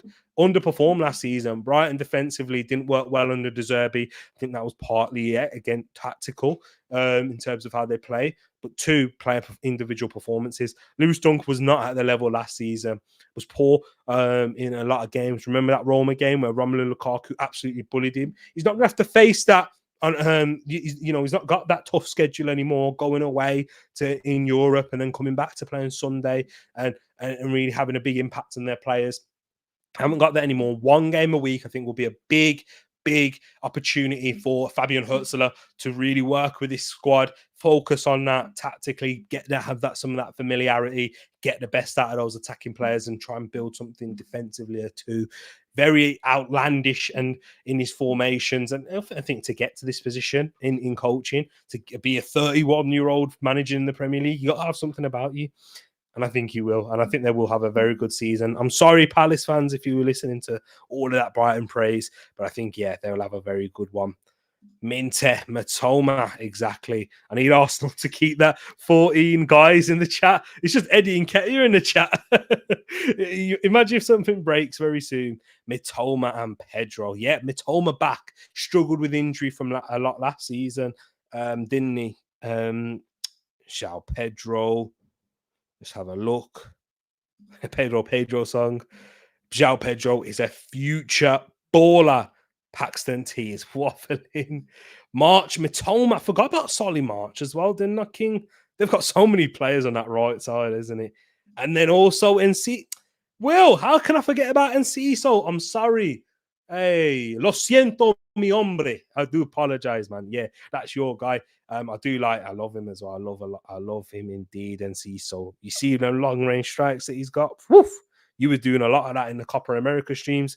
Big up to Will, check him out. We've got plenty of people with channels. If you want all things Copa America, and even in the MLS too, he does watch a lot of that, and that is Will, man like Will channel. Big up my brother right there. Most drafted Yankuba Minte, indeed. Where's King's comment, man? I saw the Minte. I saw the Gambian flags. Where the Gambian flags at, man? Oh, I missed the Gambian flags. I'm sure I saw them. Am I moving mad? I'm moving mad. But yeah, Minte, top player. And I'm sure King will be keeping a good eye on him. ¿Por qué, mi hermano T? So let's go next, guys. Let's go next. I've gone for in 8. Aston Villa. Again, down season compared to where they finished 4th. I think like a lot of people that have predicted Villa to finish lower in the league, Champions League is going to have a big effect on them. Again, it's not just any normal Champions League season, by the way. 8 games to play, 2 more to play, but not just 8 games. I think the factor that people are missing is it's 8 different teams that you're going to be playing there too. Every game is going to seem to matter. That's the big reason why they brought this new format in, is to try and add more jeopardy into games. Because, you know, if you win 3 games and draw 1, you're fine. You're through, essentially. Not 10 points was enough to get you out of the group 9 times out of 10. And sometimes even finish top with that, with 10 points. But now it's going to be a little bit more different with this Champions League format. And I think Villa are going to go all in for that. The difference between Villa and Newcastle, Villa have a deeper squad than what Newcastle did last year, but Newcastle were heavily affected by this. Again, so were Brighton too, but in another competition. They're going to be having a lot of emotional energy put into those games, and then going into a Premier League game where a team's been ready and waiting for you for a week, or if you are playing another European side, they are at the level and they can to cause you problems because they're also competing in Europe with top quality players. I think it's going to be difficult for Aston Villa in that aspect to manage both. I think they're going to have a slower start to the season on what Arsenal fans know with Unai Emery. And it's a different team. They've done really well. He's succeeded at Aston Villa where he didn't succeed at Arsenal. So it's a little bit different. And some might think he's a bit lazy. But I'm not just going to be saying just for Arsenal. I'm going to say this for Sevilla, Villarreal, all the teams that he's managed. He struggles to manage 2 competitions. when Villarreal went to the semi-finals of the Champions League, they finished 8th, and that's in La Liga. And I think that they will finish 8th here. It's still a good season for Aston Villa. It's probably just outside of the European places. Again, but if they have a deep run in the Champions League, all will be forgiven, and especially if they make a little cup run too. But yeah, I think the key players for Aston Villa is going to be Pau Torres defensively. When he was out and he was missing, they missed a lot in their build-up, because you know how Unai Emery likes to play, building out the back, playing the ball in and taking risks, where Emi Martinez will literally be standing on his goal line and playing it out of there. One of the best centre-backs in possession in Europe, not just the league, in Pau Torres. Very good in that aspect, and had a big and had a big impact on Aston Villa last season. Again, another key player you could say is an Ollie Watkins. I think that's a bit obvious though, but I've gone for Pau Torres with that, because they did start to leak a lot more goals towards the second half of the season, Aston Villa, and I just think that they're going to need to shut up shop a little bit more. Amadou Onana does bring that. Losing Douglas Luiz is massive in possession and what he gives for them in a technical aspect, goal scoring, but also in getting the ball up to the likes of Leon Bailey. Moussa Diaby was last season, but you know, if they're to the likes of Jaden Philogene Badace and Ollie Watkins, they are missing him. Amadou Onana gives them that defensive stability, but they lose that ball progression and that technicality in the midfield. So yeah, Pau Torres, big one, but I've gone for the breakout star, and I think I've gone with him for the past 2 seasons in a row, and it's not quite worked, but because of injury. But I'm going for Jacob Ramsey. Really, really rate this player. Intelligent midfielder, versatile as well, but really intelligent into where he picks up spaces. One of those space invader midfielders in between the lines, late runs into the box, finishes off both feet. Excellent player in that part of the pitch, and I think will add goals into Villa. And they like to play with their 2 10s more like that they have in there, or the 2 10s that usually have one winger and Bailey on one side, and then one who's just drifting a little bit more, and the left back will be a lot more attacking going forward. But then they'll have a Jacob Ramsey in and off that left, or just off the striker, and Ollie Watkins, who's able to work in and around him, add that energy, tenacity, but also that intelligence to pick up those late runs into the box. As a lot of the attention from opposing teams will be on Ollie Watkins, but that's where he's able to ghost in and score goals. A bit like Aaron Ramsey, what Aaron Ramsey used to do, but Jacob Ramsey's going to do that for Villa then. So I'll say, 8th position for Villa, managing Champions League football, and the expectations there and the demand that takes on them. But I've gone for Villa in 8th. In 7th position, I have gone for Chelsea, guys. I know that's a big one. Apologies, I know if you're watching. It's regression upon last season. But my thing is with Chelsea, and if there's any more Chelsea fans watching, let me be clear in this. I think you have outstanding individual players. The individual talent you've got, Caicedo, Enzo Fernandez, Nkunku, Palmer, for goodness sakes. Even like Lavia, those, you've got top players, Gusto, Cucurella. Again, I'm missing out, and there's plenty more that are individually top players and would make an impact at Arsenal and would definitely improve us and kick us on, and you probably improve us in that aspect. And even like some Man City as well, and top players in there. My thing is, you've got a ridiculous amount of them, which is very hard to build that dressing room, build that continuity for Enzo Maresca, who has doubts around him as well. First season in the Premier League, wasn't out. Got Leicester promoted, he got the job done in the end.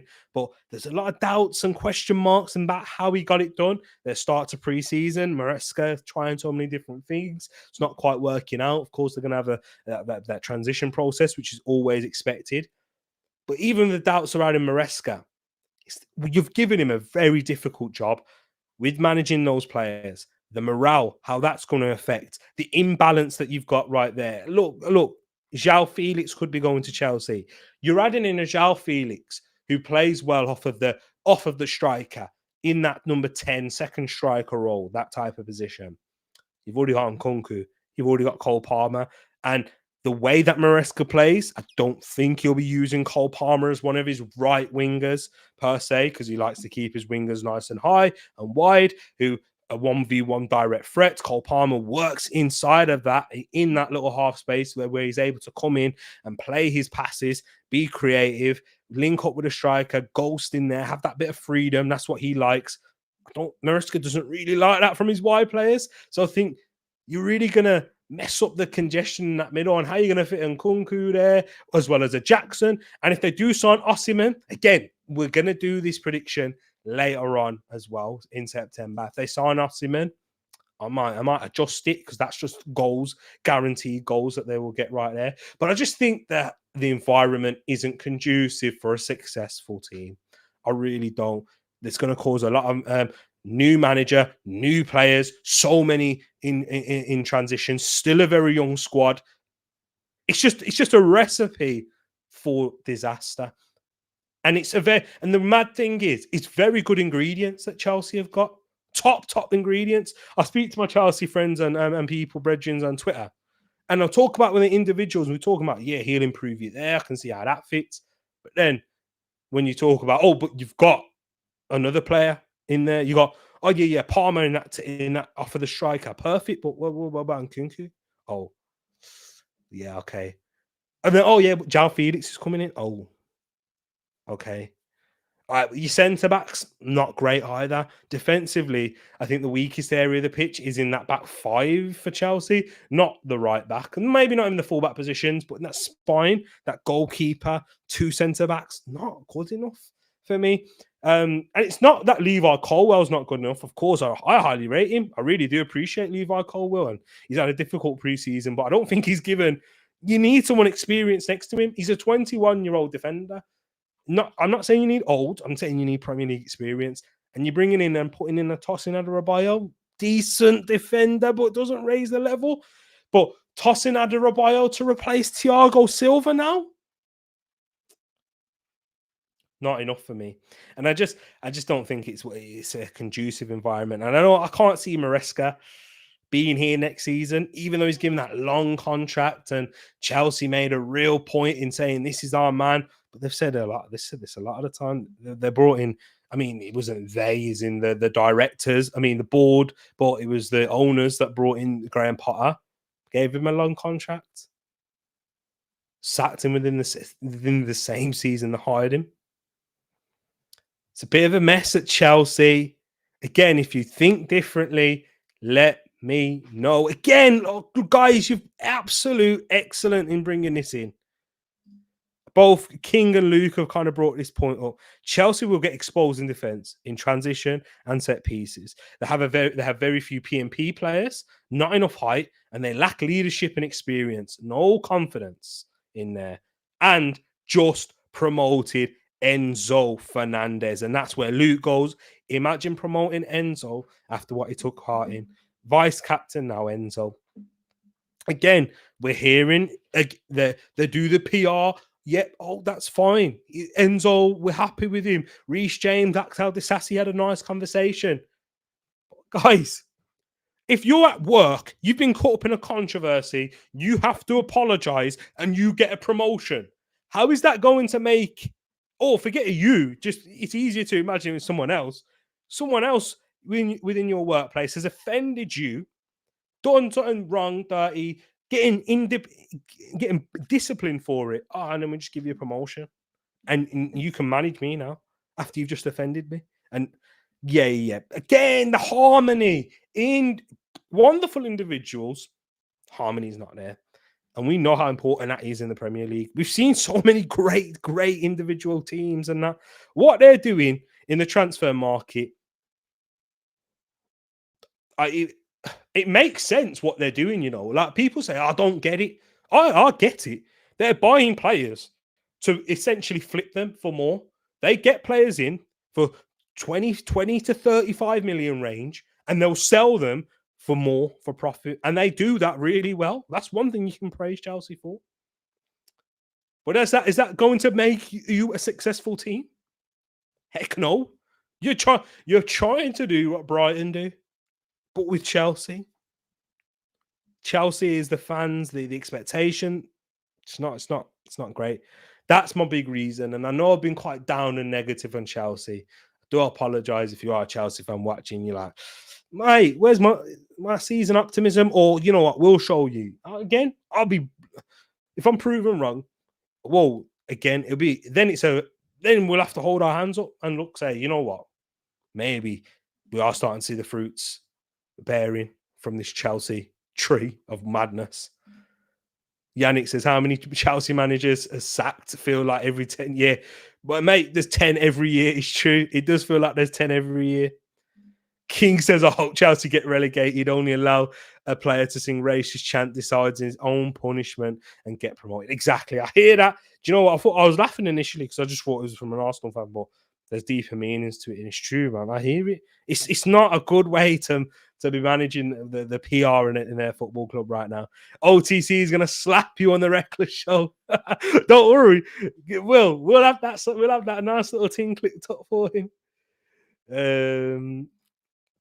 Nephew, you forgot about your uncle. I know he's talking to you. Big got Ozzy in the building here. Hope you're doing well as well, my brother. Nice to see you in here, Oz. But yeah, that's my thing on Chelsea. I agree. Can't see Villa doing well. Ivor says realist. Yeah, man, I'm seeing it, guys. You guys are agreeing with me on the Chelsea and Villa thing. No real disagreement so far. Big up to yourself. No how in the building says T is back. Nice to see you back in here as well, my brother. Hope you're doing good and well. Nice seeing you, man. We'll have to speak some more, and definitely we've got more streams coming up in the future as well, guys. There is a reason why Pep and Arteta really value height and P&P. It's exactly very true. And what do they also value? A small squad, King. And Chelsea don't have a small squad. Indeed, because about keeping players engaged, keeping players motivated, feeling like they're a part of the team. Brother, we got ex-seasoned vets training with the under-21s. How do you think that's going to have an impact, man? These footballers aren't as robotic as people make out. So yeah, Chelsea in 7th and in 6th place. Again, guys, we're going into 6th place now. We're breaking into the top 6. Guys, smash that like button if you haven't done so already. Subscribe if you are new. I'm gonna go. Do you know what? I think this between 6th and 4th is going to be extremely tight this year.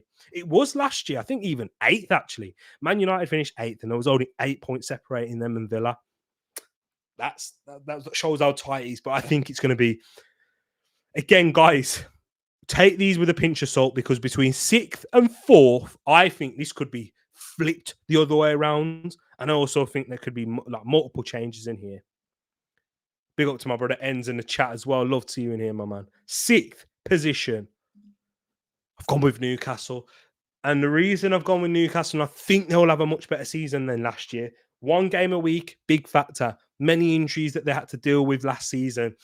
My only doubt about Newcastle at the moment is, again, this is why we'll have to do this after the transfer window. There's a lot of questions about if they're still going to have to sell Anthony Gordon to Liverpool. They still be in and around there being interested. Bruno Guimaraes, Manchester City and Arsenal hanging around, and then other teams in and around Europe. They're sensing that something might not quite be right still with the finances at Newcastle. So I'm still waiting on that, still looking to see. But I'm also thinking maybe if they are able to keep these players and they are in no financial trouble, they could have a massive season. Striker Alexander Isak, one of the best strikers in the Premier League. What, probably second behind Haaland, would you say? Him and Watkins battling out for that right now as one of the best strikers in the league. He can stay fit, goals guaranteed, given. Bruno Guimaraes, one of the best midfielders in the Premier League, outstanding in his time there. Combative, technical, goals, assists. He gives them all, a very all-round midfielder in Bruno Guimaraes. They've got a solid defense. If they bring in a Mark Gahey, they've just added into that position where they are before last season with all their injuries that they had. They built their team off of a strong, solid foundation. Anthony Gordon out on the left, the good, speedy, pacey winger. They have those transition threats and a manager to play in that style. And I think that breakout star will be Lewis Hall. And I didn't give Chelsea's key player Palmer, and Chelsea's breakout star in Romeo Lavia. I think he'll have a key part to play and play more minutes than people think. But again, a former Chelsea player in Lewis Hall. That's who I have gone for in that position. I think he will take over in that left back spot. Didn't get many minutes at all for Newcastle last year, but he was kind of given that time to bed in, get settled, understand what the team is, how we want to play, gain some of that experience. And now I think he'll really kick on. He's a very good left back in that mold. He's a midfielder by trade, but plays in that left back, can do the inverted role, can play out wide, versatile, good little player, Lewis Hall. I do like him a lot. Again, we've got a question here. Let's have a look. What's expected from Tonali? Yeah, Tonali will be back in end of August. In fact, I think he'll slot into that midfield. What I expect him to do is give that energy, that dynamism in there. They kind of missed that a little bit. Bruno Guimaraes is good and athletic enough to be a Premier League midfielder, but I think he will give more of that energy in there and that quality in possession to progress it a little bit further as well. I think he'll play a bit higher up than a Bruno Guimaraes. When Tonali was first breaking through, people were talking about our new Pirlo and that. Not really the same type of player. Tonali and Pirlo, a bit different. He's a bit more box-to-box, energetic, not so elegant in possession with the ball at his feet, but good enough. With Tonali, I bet Tonali will have a good season. I like what you've done there. I bet. Let's have a look now. Anything else? With Tonali, that team was different. Yep, the first game of the season beat Aston Villa 5-1, didn't they? Big up Alex Ferguson for calling that one out. He called that one out, didn't he? Do you think Lewis Miley will do anything this year? Lewis Miley had a very good breakout season, didn't he? I think he will progress from that. He's still very young, though, know-how. So he'll be, 18, 19 this season? Broken at 17. So I think that he will have a good year. I've not gone for him to be my breakout start just because I still think he's in that a little bit young age range. I think next season will be a big one because, when you look at midfielders, Mainu broke in with Man United last season and he had a very good last 6 months and had an outstanding. But again, that was more... That's an anomaly in that sense. In that midfield, you tend to have a little bit more experienced players in there. So I just don't think it will be given that much trust this year. He might have what Lewis Hall had last year. I think he was brought in out of necessity last season. Let's have a look now. I like Gordon. Would take him at Arsenal. Me too. I would do as well. It looks like he'll be Liverpool with the team that are ready in there. Oh my word. That's horrible news about Lamine Yamal's father. I hope everything's okay on that there. That's horrible to hear. And he's from a rough area in Spain as well. So it's a bit dangerous out there. But I've gone for Newcastle in 6th, guys. In 5th position, just outside the top 4. But a big improvement on last season is Manchester United. I think you guys will just miss out on the 4th spot in the Champions League right now. Of course, we still have to wait and see. And I said I'm going to review these predictions at when the transfer window ends. But right now, without a central midfielder to come in there to replace the Casemiro and the legs and the gaps that you create in there, you need someone really who can do that for Mainu. Casemiro did look good against Man City. You know what? Man United were very good against Man City in the first place, and to be quite honest with you. And then I actually like the business that they've done. I really do. I think Xerxes, I don't think he really improves you in terms of goals, but from him directly, but I think he will help improve the likes of Rashford in and around him and Garnacho, Bruno Fernandes. I think him and Bruno Fernandes kind of take up similar spaces. So I'm not sure him and them work, but I think he helps Rashford. Lenny Yoro, a good young centre-back. But what you've done there is a high prospect centre-back, someone who could be all potential, one of the best in the world. But you've made that signing in bringing him a Matthijs de Ligt in to take that pressure off. Of course, he had to make it because Lenny Yoro's out for 3 months. And I'm not going to say injuries are a blessing in disguise because I don't think there's ever such thing with an injury, but it's kind of giving you that opportunity to add that Matthias, because I know you was interested in Matthias before that anyway, and it was always about bringing in both. But he takes that pressure off, and now you look at De Ligt, experienced player, been in and around top clubs. Ajax, Juventus, Bayern Munich, and Juventus and Bayern Munich both were disappointed to lose him. And when I saw him, I think he's okay.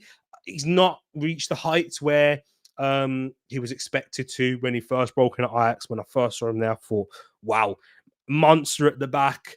19 captain and for such a high performing team, I thought, yeah, he's going to go and kick on and he's going to be one of the best centre backs. Not quite that, but still very decent, good in the possession, good with the ball at his feet, can play in the high line, still big, got the physicality to be a Premier League player and in that defence. And yeah, not the quickest, but he's not the slowest either, so you don't expect, it's not like a real red flag in that aspect. But yeah, just a smart, intelligent player at the back, and I think that's a good signing for them. Mazraoui improves you in possession. Yeah, again, that just helps in terms of what Erik ten Hag's trying to do. At Wan-Bissaka, not great in possession. You know how good he can be in that 1v1. When you are coming against Man City, you expected to just give them the ball and you're going to come up against the likes of Doku. That's the type of player you want. Wan-Bissaka, but you're going to be able to imprint yourselves in games a lot more now. I do feel with a Mazraoui and that build-up, having Lisandro Martinez. Man United had a lot of injuries last year. Again, I know I just seen your comment, yeah, Yannick, about Ugarte to United is very close. We'll have to see that there. I think again he improves you not as much as I'm not as hot on the Ugarte signing. I'm not as biggest fan. I think he improves you in out of possession. He's not gonna be. He can cover a lot of space. He's very good at that. In possession, I don't think he'll improve you, and I think you'll miss a lot out of Casemiro. If you swap the Casemiro with Ugarte, I think you'll miss quite a bit. In fact, in possession, because Casemiro's underrated with the ball at his feet and his passing. I think we saw it on the weekend. But I do like the signings, the additions you brought in. The key player have gone for Man United, and if you are to break into the top four, guys. He's not. Is he your best player? Don't think so. I think your best player is Bruno Fernandes. But if this player reaches the levels he did 2 years ago, Man United break into the top four because he can be unplayable on his day. Of late, he's been awful, and he was awful in the Community Shield, and that's Marcus Rashford. Marcus Rashford. The reason I've said key player, if you unlock him, like a key unlock, blah blah blah, yeah, but you take your attack to a new dimension. Man United struggled with goals last season because Marcus Rashford.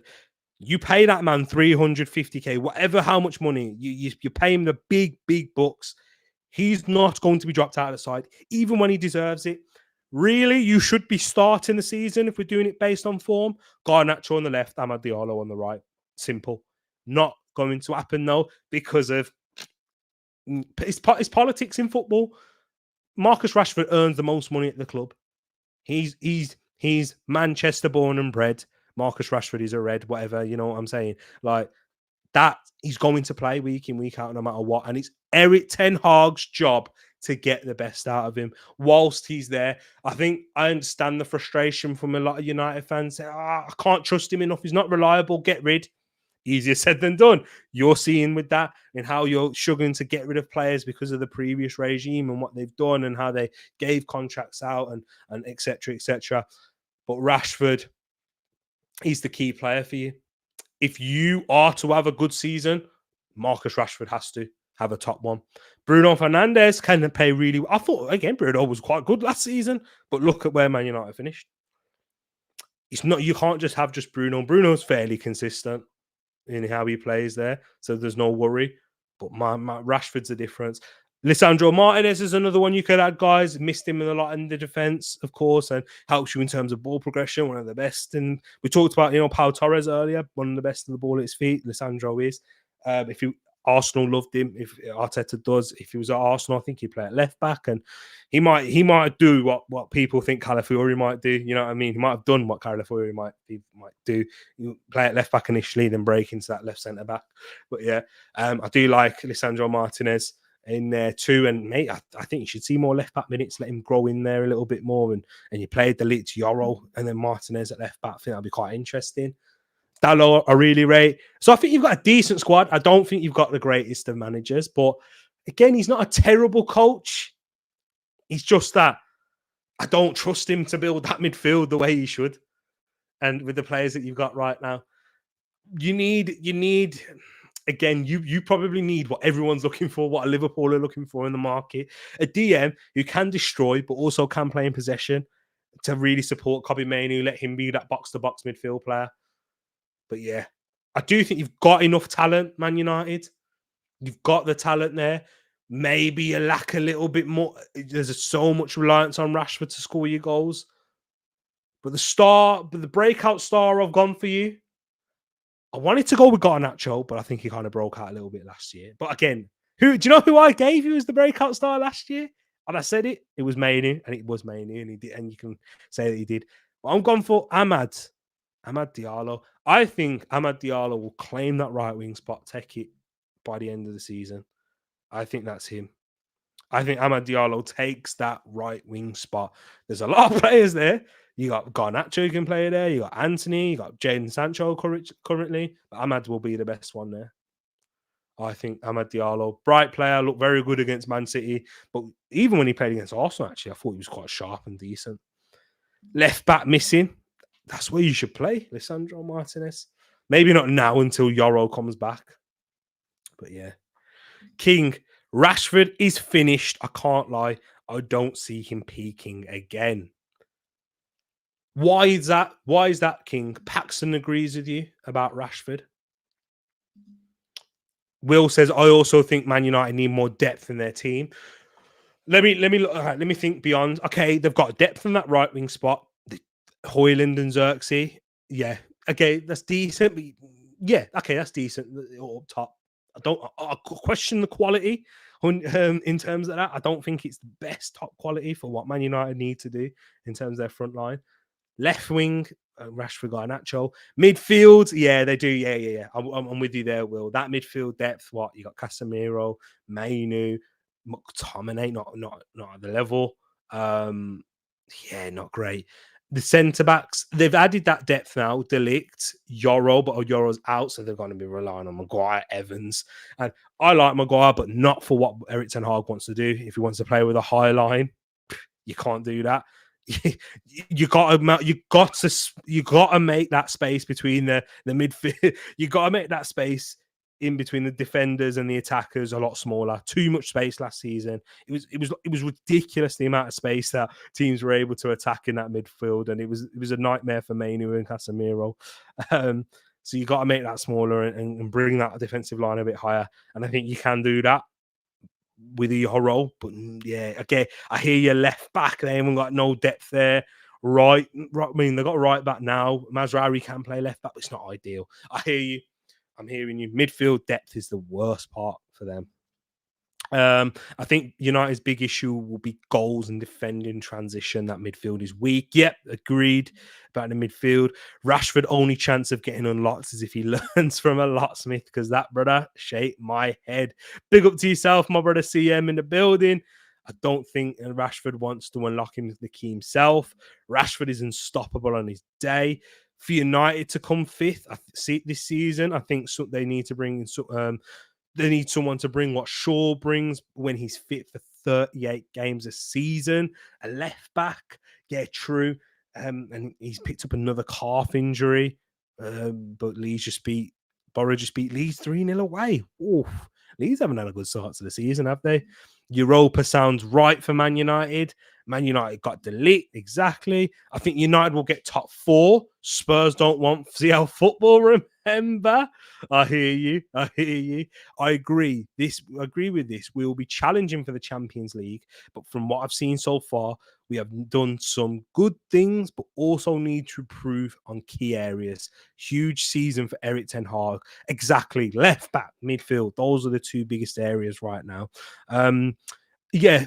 Again, I think you'll naturally improve from last season because you did have a lot of injuries. And I'm not a massive fan of Ten Hag, but I do think he's a decent enough coach to know what he's done wrong, and we can build on it. We saw one game, and it's a friendly again against Man City, but I saw developments in that part, if you know what I mean. Let's have a look now. So yeah, and I fully disagree with what you said about our new striker. I think it's a bad signing, and I have points. So, what? Okay, bad signing in what? Because I think he's a player that will improve Rashford, but I don't think he'll score as many goals as what other United fans may think. I don't think he actually. It's weird because improves Rashford, but doesn't really improve goals for you. But if Rashford's not firing, then yeah, it's a bad signing. But I kind of think that Rashford will be better. I don't know why. I just feel like he always has this up and down season, does that. One season good, one the next season bad. Good, bad, good, bad. But King says this is King's reason for why he doesn't think Rashford will reach his peak. Rashford mentality and lack of awareness is why he's not improved beyond the fact that he hasn't been coached well. Rashford looks like a one-trick pony these days. Head down, run, and shoot. Again, King, I think Rashford's always looked like that, a bit of a one-trick pony. Doesn't go really attack down on the left. I just think that one trick he does is when he's on fire is unstoppable. But it's a matter of if, isn't it, at the moment? And that's not good enough. Xerxes, is he going to get enough goals? The brother can link up and he's got tech, decent physical, but he's not fast and not clinical. And that's to take up the same position as Bruno. Will it work? Again, I don't think it's the ideal signing, but I'm looking from this. I think he will improve Rashford. I know, but then again, it's Rashford's got to improve himself. Improved from last season. That was terrible. They were lucky to finish 8th, but they would need to have a good start to the season. Yeah, it's true. They are going to need to. Rasmus Højlund, but first game back is in game 5, so he's going to miss the opening 4 or 5 games of the season. Will says Ten Hag is taking a page out of Klopp's playbook. Xerxes will be the false 9, playing deep, allowing Ahmad and Garnacho to attack. And that's it, Will. And not just Rashford. Let me just say this as well, because Garnacho's not a winger that likes to create. He likes to take shots, cut inside, have those opportunities as well. The problem that Rasmus Højlund had last season, he's not a player that's going to be great at linking up and that. He's good at hold up, but link up, you know what I'm saying? Like creating relationships with the teammates. That's a different thing to hold up play. Link up is what, when we're talking about Jesus, what he's very good at linking up, creating, what Arsenal do in that right side, White, Odegaard, Saka, that's link up. We lack that on the left, but I think we look a little bit better. Again, I'm not talking about Arsenal, I'm talking about Man United. But yeah, Xerxes will give that. He will connect a little bit better. So that's where I would say to Realist and King, they miss that connector. Fernandez is a final ball player. He's not a connector. He's not someone that he creates relationships in the fact that when a player makes the run, he knows he's going to find him, but he's not someone that's going to connect play and really get them attacking with numbers going forward. Xerxes will get other bodies to go forward as he'll bring attention, bring defenders, be able to slip one out to the left, and then they can attack there, get across in the box goal. That's my thing with him. That's what I think he'll be able to do. Garnacho, runners in behind, they've got that. Let me see what Realist is saying here. We've got the Man United Mandem in here. That's the problem. He's not a goal getter. Last season, the wingers had all the shots, and that's not ideal. It's good if they can score, but just having a striker to feed them is mad because him and Bruno, what we're seeing from Bruno is Bruno's better when he's closer to the final third because that's where you want him. You want him taking shots and that as well. But Ten Hag seems to play him a little bit deeper and plays him in that sort of middle third of the pitch and says, you know what, you can progress the ball because we can't progress the ball at the moment. Essentially, he will give you that sort of like central progression where you're not always just pinging it out wide and hoping your wingers can beat a man. And when Rashford's not on it, he can't beat a man. Ahmad can give you that. Garnacho can. You said it there. Your wingers like to take shots. Xerxes, unselfish. I'll allow that. I think that's where he will. You're not going to see that within the first opening games. He's not had a single preseason. He's not played a single match for ages now because he didn't play in the Euros. He's not played for 3 months of football. So it's going to take him a while to get him to peak sharp fitness. I'd say probably about game week 10. I know it's a long time, but about the game week 10, you might start seeing him really settle. But again, if he's going to start above Højlund, I'm not too sure. Teams got so much data now, T. They can expose your weakness and force Rashi to go on the outside, and he offers nothing to go on the outside, yeah, and lack confidence on the inside. I hope I'm wrong. I like him, but United need a creative winger like Neto. I think they did. I think they should have went for Elise. In fact, so that would have really balanced them out. But King, my thing is, yeah, people know that about Rashford, but Man United are a transition team and always have been. And the best Man United teams have been transition based and attack, and direct going forward. Rashford's a problem with spacing behind. That's the issue. If teams are setting up in a low block, I question Rashford there. How do Man United break teams down when they're in a low block? Xerxes helps that a little bit more. I think he's probably suited for those types of games. You might, but yeah, I just think he can cause problems with spacing behind. And there's a lot of teams now, though, King, that want to play that aren't pragmatic. Chelsea, let's go man to man, we'll press high. Even Brighton, let's go high, let's press.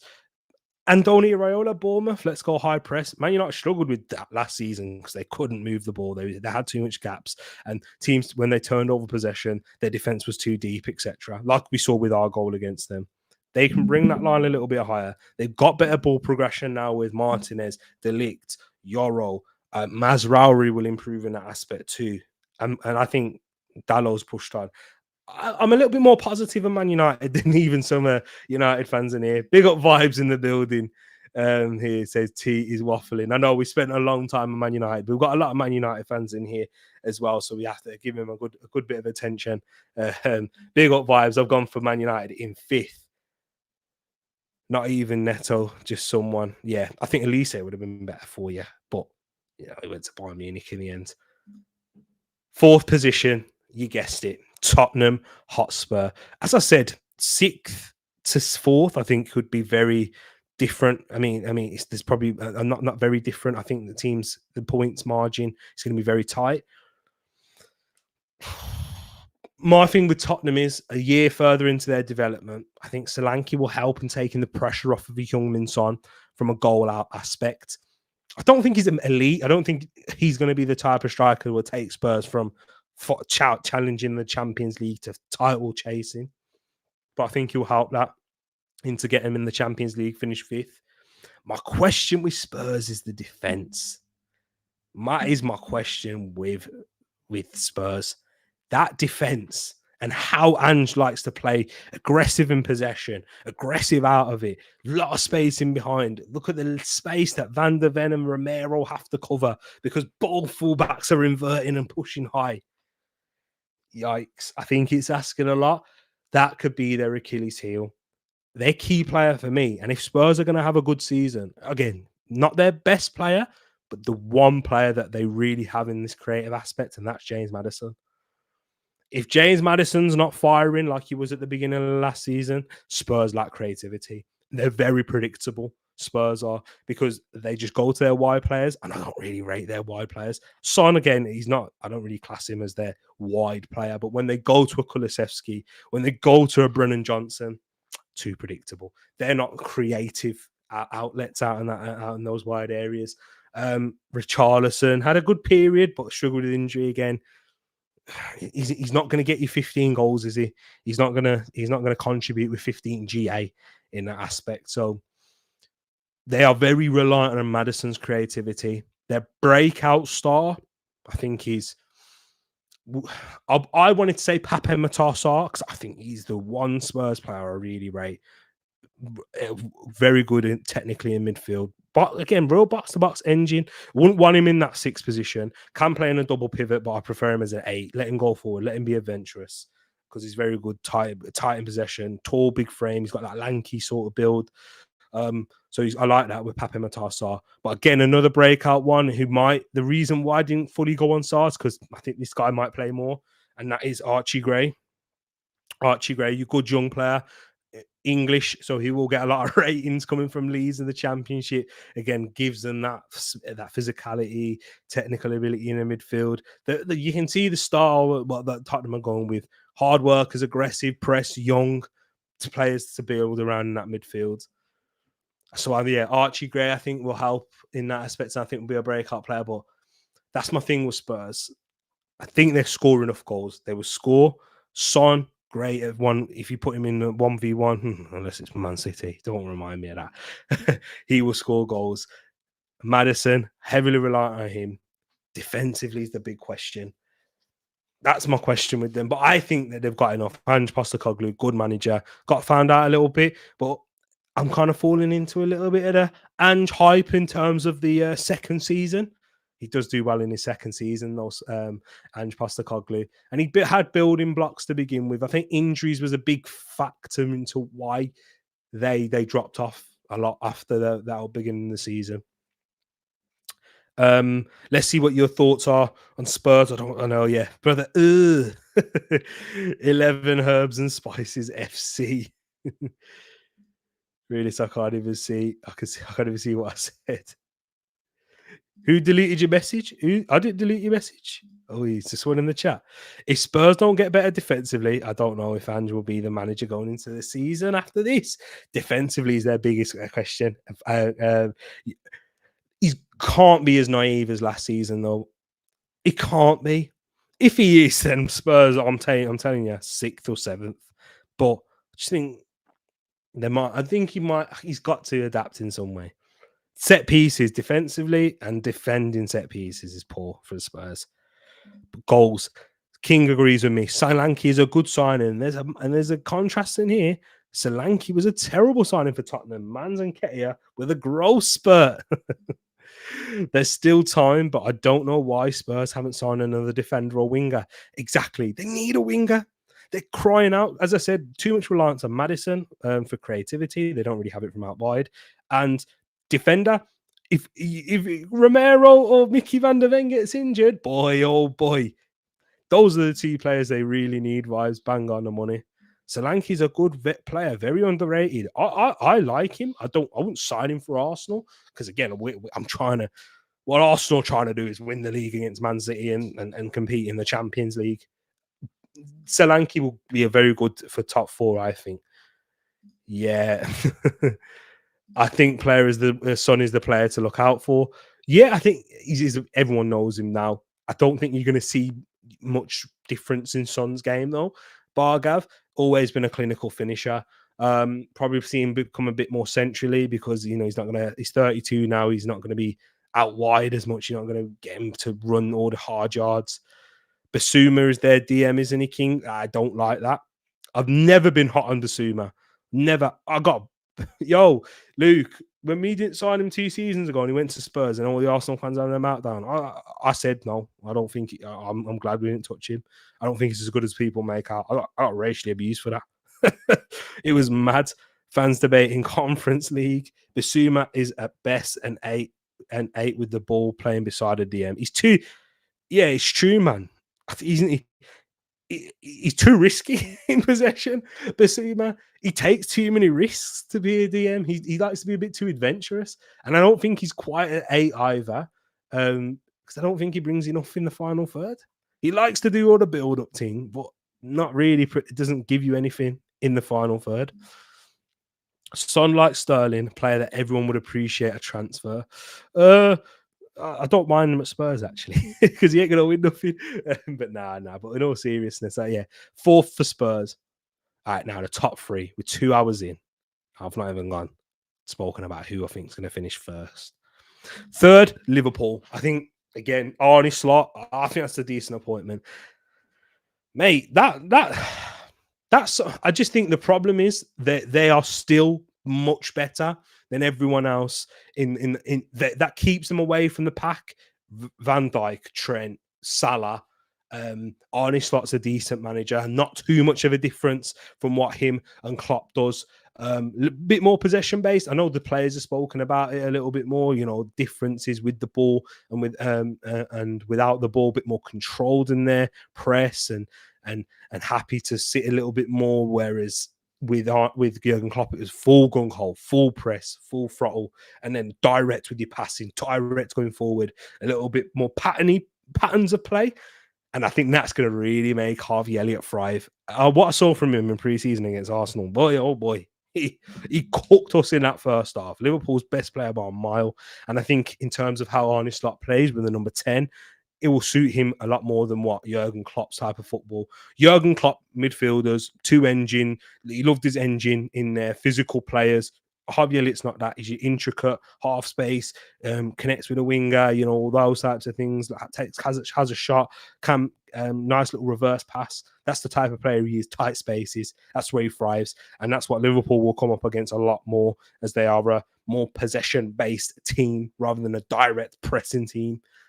I think that will be key. And I think their key player, again, I mentioned Alisson. I didn't mention Alisson, but I mentioned Van Dijk, Trent, Salah. Yeah, you know who they are now. But my key player for them, and he's the key to their success, if Diogo Jota can stay fit, he will be their big problem. Jota, one of the best all-round finishers, left foot, right foot header. Mad. He can't stay fit. He's also their connector. Liverpool, when at their best, had Firmino in it. Like Firmino connecting with a Salah Mane. They don't have a Mane. A lot more reliant on Salah to get the goals. But Jota gives you those goals as well. He does that connect. Whenever you see him play, you know he's a threat. You know he can score out of nothing. Out of absolutely nothing. And that's what Jota has. And they miss him when he doesn't play. When Arsenal playing Liverpool and Jota's not there, I'm gassed. I love it. Not just because he has a good goal scoring record against us, because I know with Jota, you can go, brother, you're not playing. Liverpool could be playing awfully, terrible, but always have a moment where Salah or Jota can win them a game and turn it on its head. That's the thing. Their problem is a little bit like Man United's, but not to that extent, because Man United's is a bigger drop off in midfield. That midfield, no six, with how Slot's going to play, I think they're going to get transitioned upon. That's why they can't compete for the league. And I think there's going to be, as I said, there was a tight gap between 6th and 4th. There'll be a bit of a gap between 4th and 3rd, but there'll be a gap between 2nd and 1st. They'll be in their little island by themselves. Because of that, if they were able to bring in a 6 of real quality, Zubimendi, if Zubimendi went there, I rate him. I think they could have been closer to challenging, but I don't think they'll challenge. I just think they'll be comfortably a top 4 team. Have you seen their opening fixtures, brother? They should be top, and I don't think they'll challenge. But do you remember when Spurs were top of the league after like so many games? I think Liverpool should be top of the league with their opening fixtures. If they're not, people will get gassed and, Liverpool challenging. I'm telling you now, people will say, are Liverpool going to challenge after game week 10? Are Liverpool serious about this? No, they're not. Because when the going will get tough, Slot's going to have to adapt. He's going to have to learn about the grueling schedule that we have no winter break either this year. There's so many games, 8 to 10 games in December. He's going to have to get used to that. And then that's where they'll get their points taken away from them, I think. But yeah, by the time we get into October, that's not really 10 games, is it? It's 6 games? Maybe about after 6, 7 games, people talk about them being in a title race, but they won't be. But they just have a very favourable start to the season. Let's have a look. FSG went from being shrewd with funds. Now they are sabotaging the club by being so tight. Exactly. They are. They've been passive in that DM market, though, haven't they? Zubimendi really said, "Nah, I'm staying in Spain." Exactly. Again, he keeps rejecting everyone. But that's it. Liverpool 3rd, and the top 2: Manchester City or Arsenal. Who's going to win the league? Guys in the chat, who do you think is winning the Premier League this season? Hit the like on the stream if you haven't done so already. 2 hours, 7 minutes. And I've not told you who I think's going to win the league. I think, and I'm sorry to say this, but I think Arsenal are going to win the league. I'm not sorry to say it at all. I do not apologise. I think Manchester City will finish 2nd and Arsenal will win the league. My reason for it, when I look at Manchester City first, you can't ignore how the charges are having an impact in the transfer window right now, right at this moment. only bringing in Savio, and again, the reason why they were able to bring him in because they just basically brought him from one of their other clubs. But they are, I think that's having an impact on them. Losing a Julian Alvarez, they're saying whether they might get a replacement for him. Again, I'm going to do these predictions with my head, not my heart, and I'm doing them with my head right now. And I actually genuinely think this, not just believe it as an Arsenal fan. I'm trying to think four in a row, five unprecedented. Man, Pep's the man to do it, but I think their squad is even thinner than it was last season. Missed out on De Bruyne and Haaland for periods, but still won the league because Julian Alvarez had a big impact. Phil Foden was outstanding. Look at some of the goals that he scored. Man City, even on the underlying metrics, outperformed what they should have done. And I think a lot of credit goes to Pep with that. When they turned the corner, had that horrible December, had that horrible run of fixtures, lost to, they won like, got one win in like 5 games. Turn around and won every single and what? Not won every single one, but what, drew 2 games after that and won the rest. Drew to Chelsea, drew to Arsenal, won the rest. Arsenal near perfect in 2024. Drew one, lost one in the Premier League, and didn't win the league because Man City didn't lose one in 2024. That is the difference. But I just think this is one step too far for this current City group. And again, Kevin De Bruyne, age 33. Ederson, head looking elsewhere. Bernardo Silva, I think, again, I know he's been looking elsewhere for the past 3 or 4 seasons. Maybe this is one bridge too far. Rodri, to be playing as many games as he did, talking about the wear and tear in his body. Again, I know Arsenal have their own problems in that. But I think that hunger and to keep going, I think their attention is on the Champions League. That's where their full focus is. And if we're being honest, Arsenal fans, we kind of want them to do well in the Champions League because I think that had an impact, them getting knocked out at the same stage as us last season. Remember that Forest game? Remember the Tottenham game? If they had a Champions League fixture to focus about, maybe they would have dropped points there. But that's the thing, man. You just know what they got. They got the goals in Haaland, De Bruyne can still have that. If he can stay fit, they've still got that magic. They've still got Phil Foden. They've still got the inevitability. But what about defensively? What do you make of Man City defensively? That's the questions, man. These questions have to get answered. And the reason why I've gone for Arsenal to finish first, a year with that experience. I think the experience of last year for this Arsenal group was vital. I think it was so important to go through the season. Arsenal didn't win the league because of Man City's brilliance. Yeah, of course, there's elements of where Arsenal could have done better and should have. Again, you can't lose both games for Aston Villa. You can't pick up 0 points against Villa, and you shouldn't pick up 1 point against Fulham. That's my argument. I had this debate on Enz's channel. On what is it? Was it Tuesday? No, it's Wednesday today. So Monday. Arsenal, like what Rodri says, Arsenal didn't win the league because they didn't try and win at the Etihad.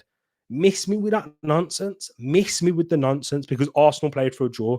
I don't think we did, but let's say for the sake of argument, Arsenal played for a draw at the Etihad. But you think that's a bad result? 4 points against City is a bad result, and picking up 4 points instead of 6 is the reason why Arsenal didn't win the league. Yeah, if you look at it mathematically, but if you would have asked anyone, and if you asked me at the beginning of the season, 4 points against City, heck yes. At the beginning, would you take 4 points against City this season? Oh yes, 100%. But not beating Fulham, picking up 1 point out of 6 against Fulham, picking up 0 points out of 6 against Aston Villa is the reason Arsenal did not win the league. Those are games that Arsenal are expected to win at least once. Fulham, you expected 6, and Villa, even how well they did, were expected 3. or 2. And those 2 points would have won us the league. So I just think that experience will help Arsenal. They've got greater depth in their squad now. Adding in that left side, that the Arsenal's defense was what built was at that foundation. Adding on that left side with the Calafiori strengthens their defense and even further, and not just their defense. Again, Calafiori adds something for us Arsenal going in attack, because we struggled on that left hand side. We was very dominant on our right, and everyone knew that. When we came up against Bayern Munich in the Champions League, they locked off the right hand side, said do what you want on the left, and it didn't work. We weren't good enough on the left, and they shut us down. Overcrowded Saka made it a horrible time for him. Had no space at all. He wasn't great because he played too many games in that period in a short space of time. Too many minutes in the legs. Over reliance on White, Odegaard, but Arsenal don't necessarily have that anymore. Calafiori, Yuri and Timber. I expect, and from what we've seen from pre-season, Gabriel Jesus to have a bigger impact next season. Again, it's a big if because of injuries and fitness is always the question marks surrounding him. But I think, again, and I've had a big debates about this as well, I think that Martinelli will have a bigger season. I was actually really impressed with him against Leon.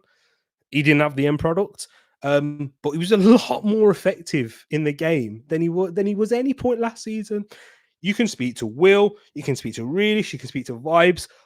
Anyone that I spoke to on a regular basis knew how critical I was of Martinelli last season and how frustrated I was with his performances. And he was the one that was frustrated with the most, because running into blind daddies, looking silly in possession, staying out on that touchline when everyone was making excuses for Martinelli last season.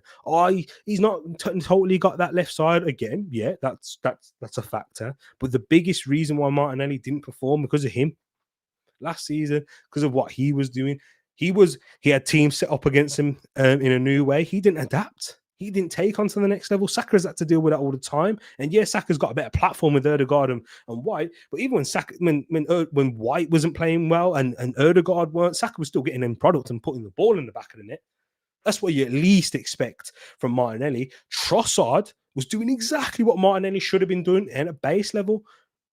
Trossard, even when Trossard was there on the left side, he wasn't looking amazing, but he was finishing amazingly, and he was looking, and he was a clinical threat. That's what we expect from Martinelli. So I expect that from him this season, adding to the likes of Trossard, and then Arsenal bringing in Marino now. Again, we're going to have to review this at the end of the transfer window, because if Arsenal don't bring in an attacker, and I don't even want this attacker to be, or we have to bring in a 20-goal a season player. I don't want that. I want someone that we can add that can give us 10 goals. Yeah, 10 goals. That's what I'm asking for. 10 goals to add to our attack, whether it's a striker or whether it's a winger. If you can add 10 goals to this Arsenal, we get 100. If you add 10 goals to last season, if Saka gets the same tally and everyone else, and then add 10 goals, we get 101 goals. Do you know how mad that is? I don't think we need a 20-goal a season striker. I think we just need someone that can take minutes off of Saka. We'll feel comfortable. Whether that's Jesus on the right, Jesus in the middle, and put someone else on the right. I want someone, if we can rotate a little bit more and we feel comfortable. Foden doesn't play every game. Best player in the Premier League last season. Rested, rotated. Crystal Palace, Man City win 4-2. That's what I want next season. That is what I want. Rotate that front line, because we've got too many games next season. Get me an attacker, and I think that Arsenal will win the league. But I think if let's say all squads stayed the same now, City would be running a greater risk with their squad right now than us. One, because of age, minutes in the tank, and two, because they have less depth than us in certain positions currently. Like Rodri goes down, we see what happens with Man City. If Rice went down, it'd be big for Arsenal. But if Partey went down, let's say Partey, because that's the Rodri replacement. Partey goes down, Jorginho. You got Rice as well. They defend again. Haaland goes down. They got 0 strikers. Jesus goes down, or Havertz. You got one of them. You can swap, and then you can even play Trossard at a false 9, and you feel more confident about that. and Arsenal will still get goals, not as much as they would if, with not necessarily Jay-Z, but Havertz. You see what I'm saying? So I just think they're running a little bit more of a risk right now. But I would like Arsenal to get an attacker. Let me see what we're saying now in the chat, guys, because you know what I'm going to do? You know what I'm going to do? I'm going to take this out. I'm going to show you the table that I've got with as we go through the chat because I have got it on here. How have you found the stream, guys? Let me know your thoughts in the chat about how you found the stream. Because I might have to, I might go back to StreamYard because I was looking at the refresh rate and that, and it's moving a bit choppy. But I'll have to have a look into why that's the case. But this is the final table I've gone with right here. That's the table. I want to see your thoughts in the chat right here, right now. I'm gonna go from actually. Shall I go? Let me. If I go from bottom up, I'll get caught up. I'll get caught. That's the issue that always happens with me. I always get caught doing these. So I'm scrolling up, going up. Okay, perfect. I'm caught up. Shay's top four. My top four is Liverpool fourth, Man City third, Man United second, Arsenal first. Son is a much better finisher than Sterling. Sterling's a much better dribbler than Son. Exactly. I hate that's perfectly said. Let me have a look. Back to the Arsenal Man City debate. Shay says Arsenal. Hope Arsenal. Reality City, says Pax. City, says Realist in capital letters. Heart says Arsenal. Right now, with the lack of business we've done, I can't see us winning the league. I found this summer to be completely underwhelming. It has been underwhelming so far. I will agree with you on that, Willuke. It has been. But again, do you think City's has been better? And City have actually lost players. Do you think City's is better? And lost player, shall I say? And a year further into an already experienced outfit? Let me know. Let me know your thoughts. Big up. I've just seen your message in there as well. I'm looking on the other things. See how we'll help you in the stream. Discord after. Appreciate you, my bro. Yeah, it's using a different streaming platform. It's not usually like this when I use a Streamlabs thing, but you might be better anyway. At sorting this out. Things that can derail that are Haaland getting back to chasing Ballon d'Or. Man's not going to let Mbappe do that. Bro, Pep is a nerd. He will come up with some BS to still win. I hear it. And again, if you go for City, again, I'm not gonna really 100% doubt you because Pep's a joke, man. Also, Pep's final year, De Bruyne's goodbye. Transitions next year, innit? But I would love for us to win it, Bargav, with Pep at the helm. I want that. I need that.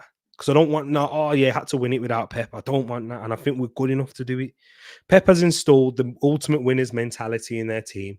The charges have made no difference to them. I think that they will fall off their 90-point average. So an opportunity for Arsenal. Again, yeah, I think they will fall off that. Let's say they will get 90 points. If they get 90 points, do you see Arsenal getting 91? 100? Heck yeah. Heck yeah. Already with this squad, I think this squad gets 91 points. But if City are going to go and get more than 91, then now it's a different conversation. That's where we talk about the attacker. My little prediction anyway, my hottest take. I think this is the season the points record will get broken. If all the signings are made, even if City bring in a player to replace Alvarez or someone that can support Rodri, and Arsenal bringing an attacker, it's going to have to take over 100 points to win the league. It's going to have to take over 100 points to win the league. If City bring in, either an attacker or someone to replace Rodri, and Arsenal bring in a midfielder as well and an attacker, it's going to take over 100 points to win the league.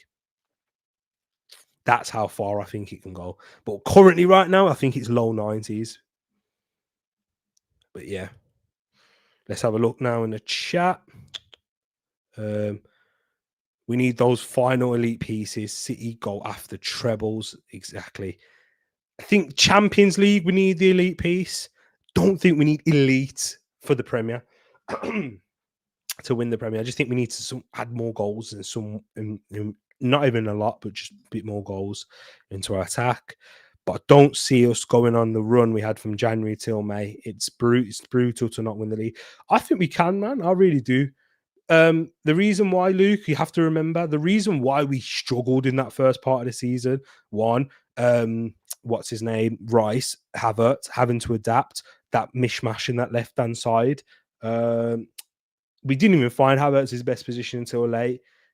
Again, we had issues with Erdegaard and Ben White. I think we've kind of solved them now. Of course, the new season is going to give you different propositions, but I think Arsenal are way more adept at coping with them now and have that confidence to go out there and perform in the best games. I don't think we're going to make the silly mistakes and trying out the stupidness that we tried in the beginning of the season as well, Luke. I think we know what a settled team is. We know where Rice fits best. We know where Havertz fits best. Timber can add something to this team.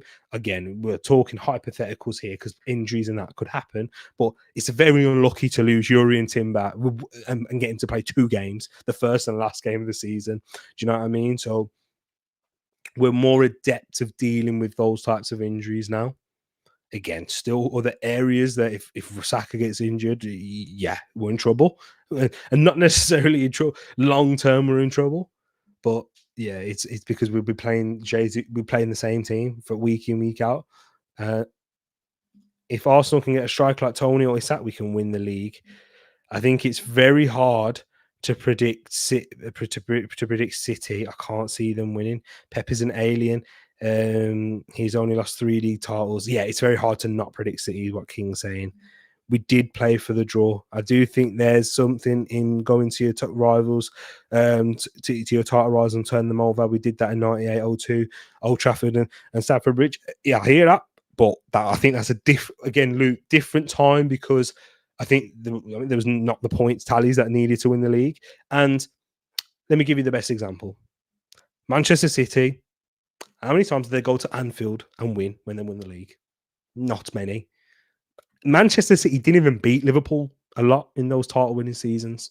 They drew with them 2-2s, home and away, and they still won the league.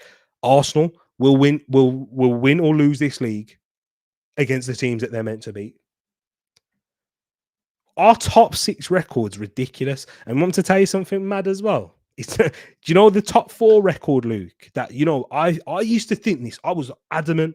If you're going to win the league, you need to have the best record against the big 6 or the top 4, whatever. Man City won 1 game out of 6. 1 game out of 6 against the top 4 or the 3 teams below them last season, and that was that Villa game. Lost to Villa, lost to Arsenal, drew to Liverpool twice. That's and also a much better record against the top 6. Beat Man United home and away. 4 points against City. I know we got the 0 points against Villa. Got 4 points against Liverpool. 4 points against Tottenham. You know what I mean? We did really well in that aspect, but not beating Villa once, not beating Fulham, losing to West Ham at home. You shouldn't do that. Not again. I don't mind the odd ones, but not too many of them. My only worry is Arsenal is open play. I think we need that X factor in the attacker and the number 8. I think we're getting that number 8 by the looks of it, but X factor attacker, that's my only concern, brother. That's my only concern.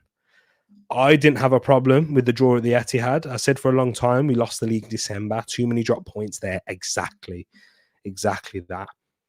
West Ham, Fulham, Liverpool should be beating Liverpool really because they're not the title contenders. You know what I mean? They were at some point. Do you remember a year ago when I said that I don't? If Tony don't change his PR team, he won't get a big move to a big 6. He's not, and the whole reason he's not is because you're bang on because his PR is in the mud. Big up to my bro, really. So I appreciate you, guys. I think I'm gonna leave this there. 2.5 hours. Woo. Big stream. What's that? 150 minutes that we've done this. Big up to my brother Paxton as well. He's dashed the link here a couple times. Can you man pin stuff in the chat as well? I've pinned your message now. If you want to join the FPL league, guys, check the pin message at the top. But Pax, I think I made you a managing moderator. I think. Remove. I need to put you on as a managing moderator if you can. But big up to everyone in here, man. In the chat, I really do appreciate you for sticking by 2.5 hours. You guys are amazing. First stream back in a long time, and I'm here chatting to you for 2.5 hours. Having issues with this one, this new streaming platform, but boy, you man are class. Love to you all. That's my final league table. I'm going to run down for it and then do my little outro and say good night to you all. Leicester bottom, followed by Southampton and Ipswich, the other two teams to get relegated. Forest, Everton, Brentford, Wolves, Bournemouth, Fulham, and Crystal Palace make the rest of the bottom half. Those teams will stay up.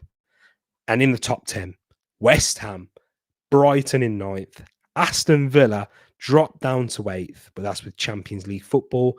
Chelsea dropped even lower to 7th. Well, than they did last season.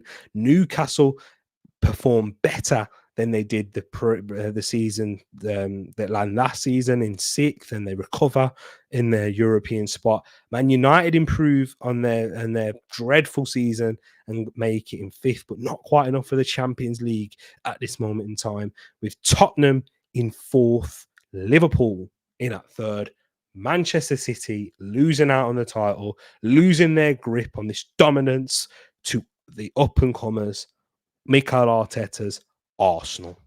I didn't give you the breakout players and the star player, did I? Star player for Arsenal, it's Bukayo Saka. He's going to have to get to 15 to 20 goals if Arsenal are to win the league. I think that has to go without, that has to happen. 15 to 20. I'd love to see Bukayo Saka hit 20. I think he needs to. If we're going to talk about Bukayo Saka as being the best right winger in the world, he needs to get 20 goals. I think he can get that.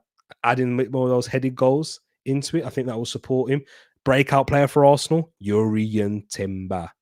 By the end of the season, Jurrien Timber is one of the first names on the team sheet, whether it's at right back, left back, even it could be even a bit at centre back. I think that there. For Man City, their most key player is their most important one, Rodri. If he's fit and he's firing, Man City maintain their level with or without Haaland or De Bruyne. It's ridiculous. Their breakout player, I've gone for Oscar Bob. That's who I've gone for. That's who the man I think will take them to the next part. But guys, that's it. Big up to yourself. Good night to yourself, Shay. Big up to yourself as well, CM. Appreciate this nice message here from Luke saying, great stream, Tereak. You put a lot of time and research into this show. I really do appreciate it. And do you know what, man? That's a really nice comment.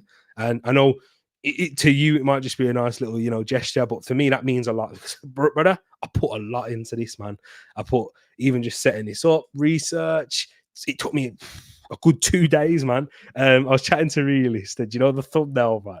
It took me 2 hours to make this thumbnail. I'm trying to up the levels of the channel. I know I've had a little slight dip in the production quality. I'm seeing the lag and all of that over here.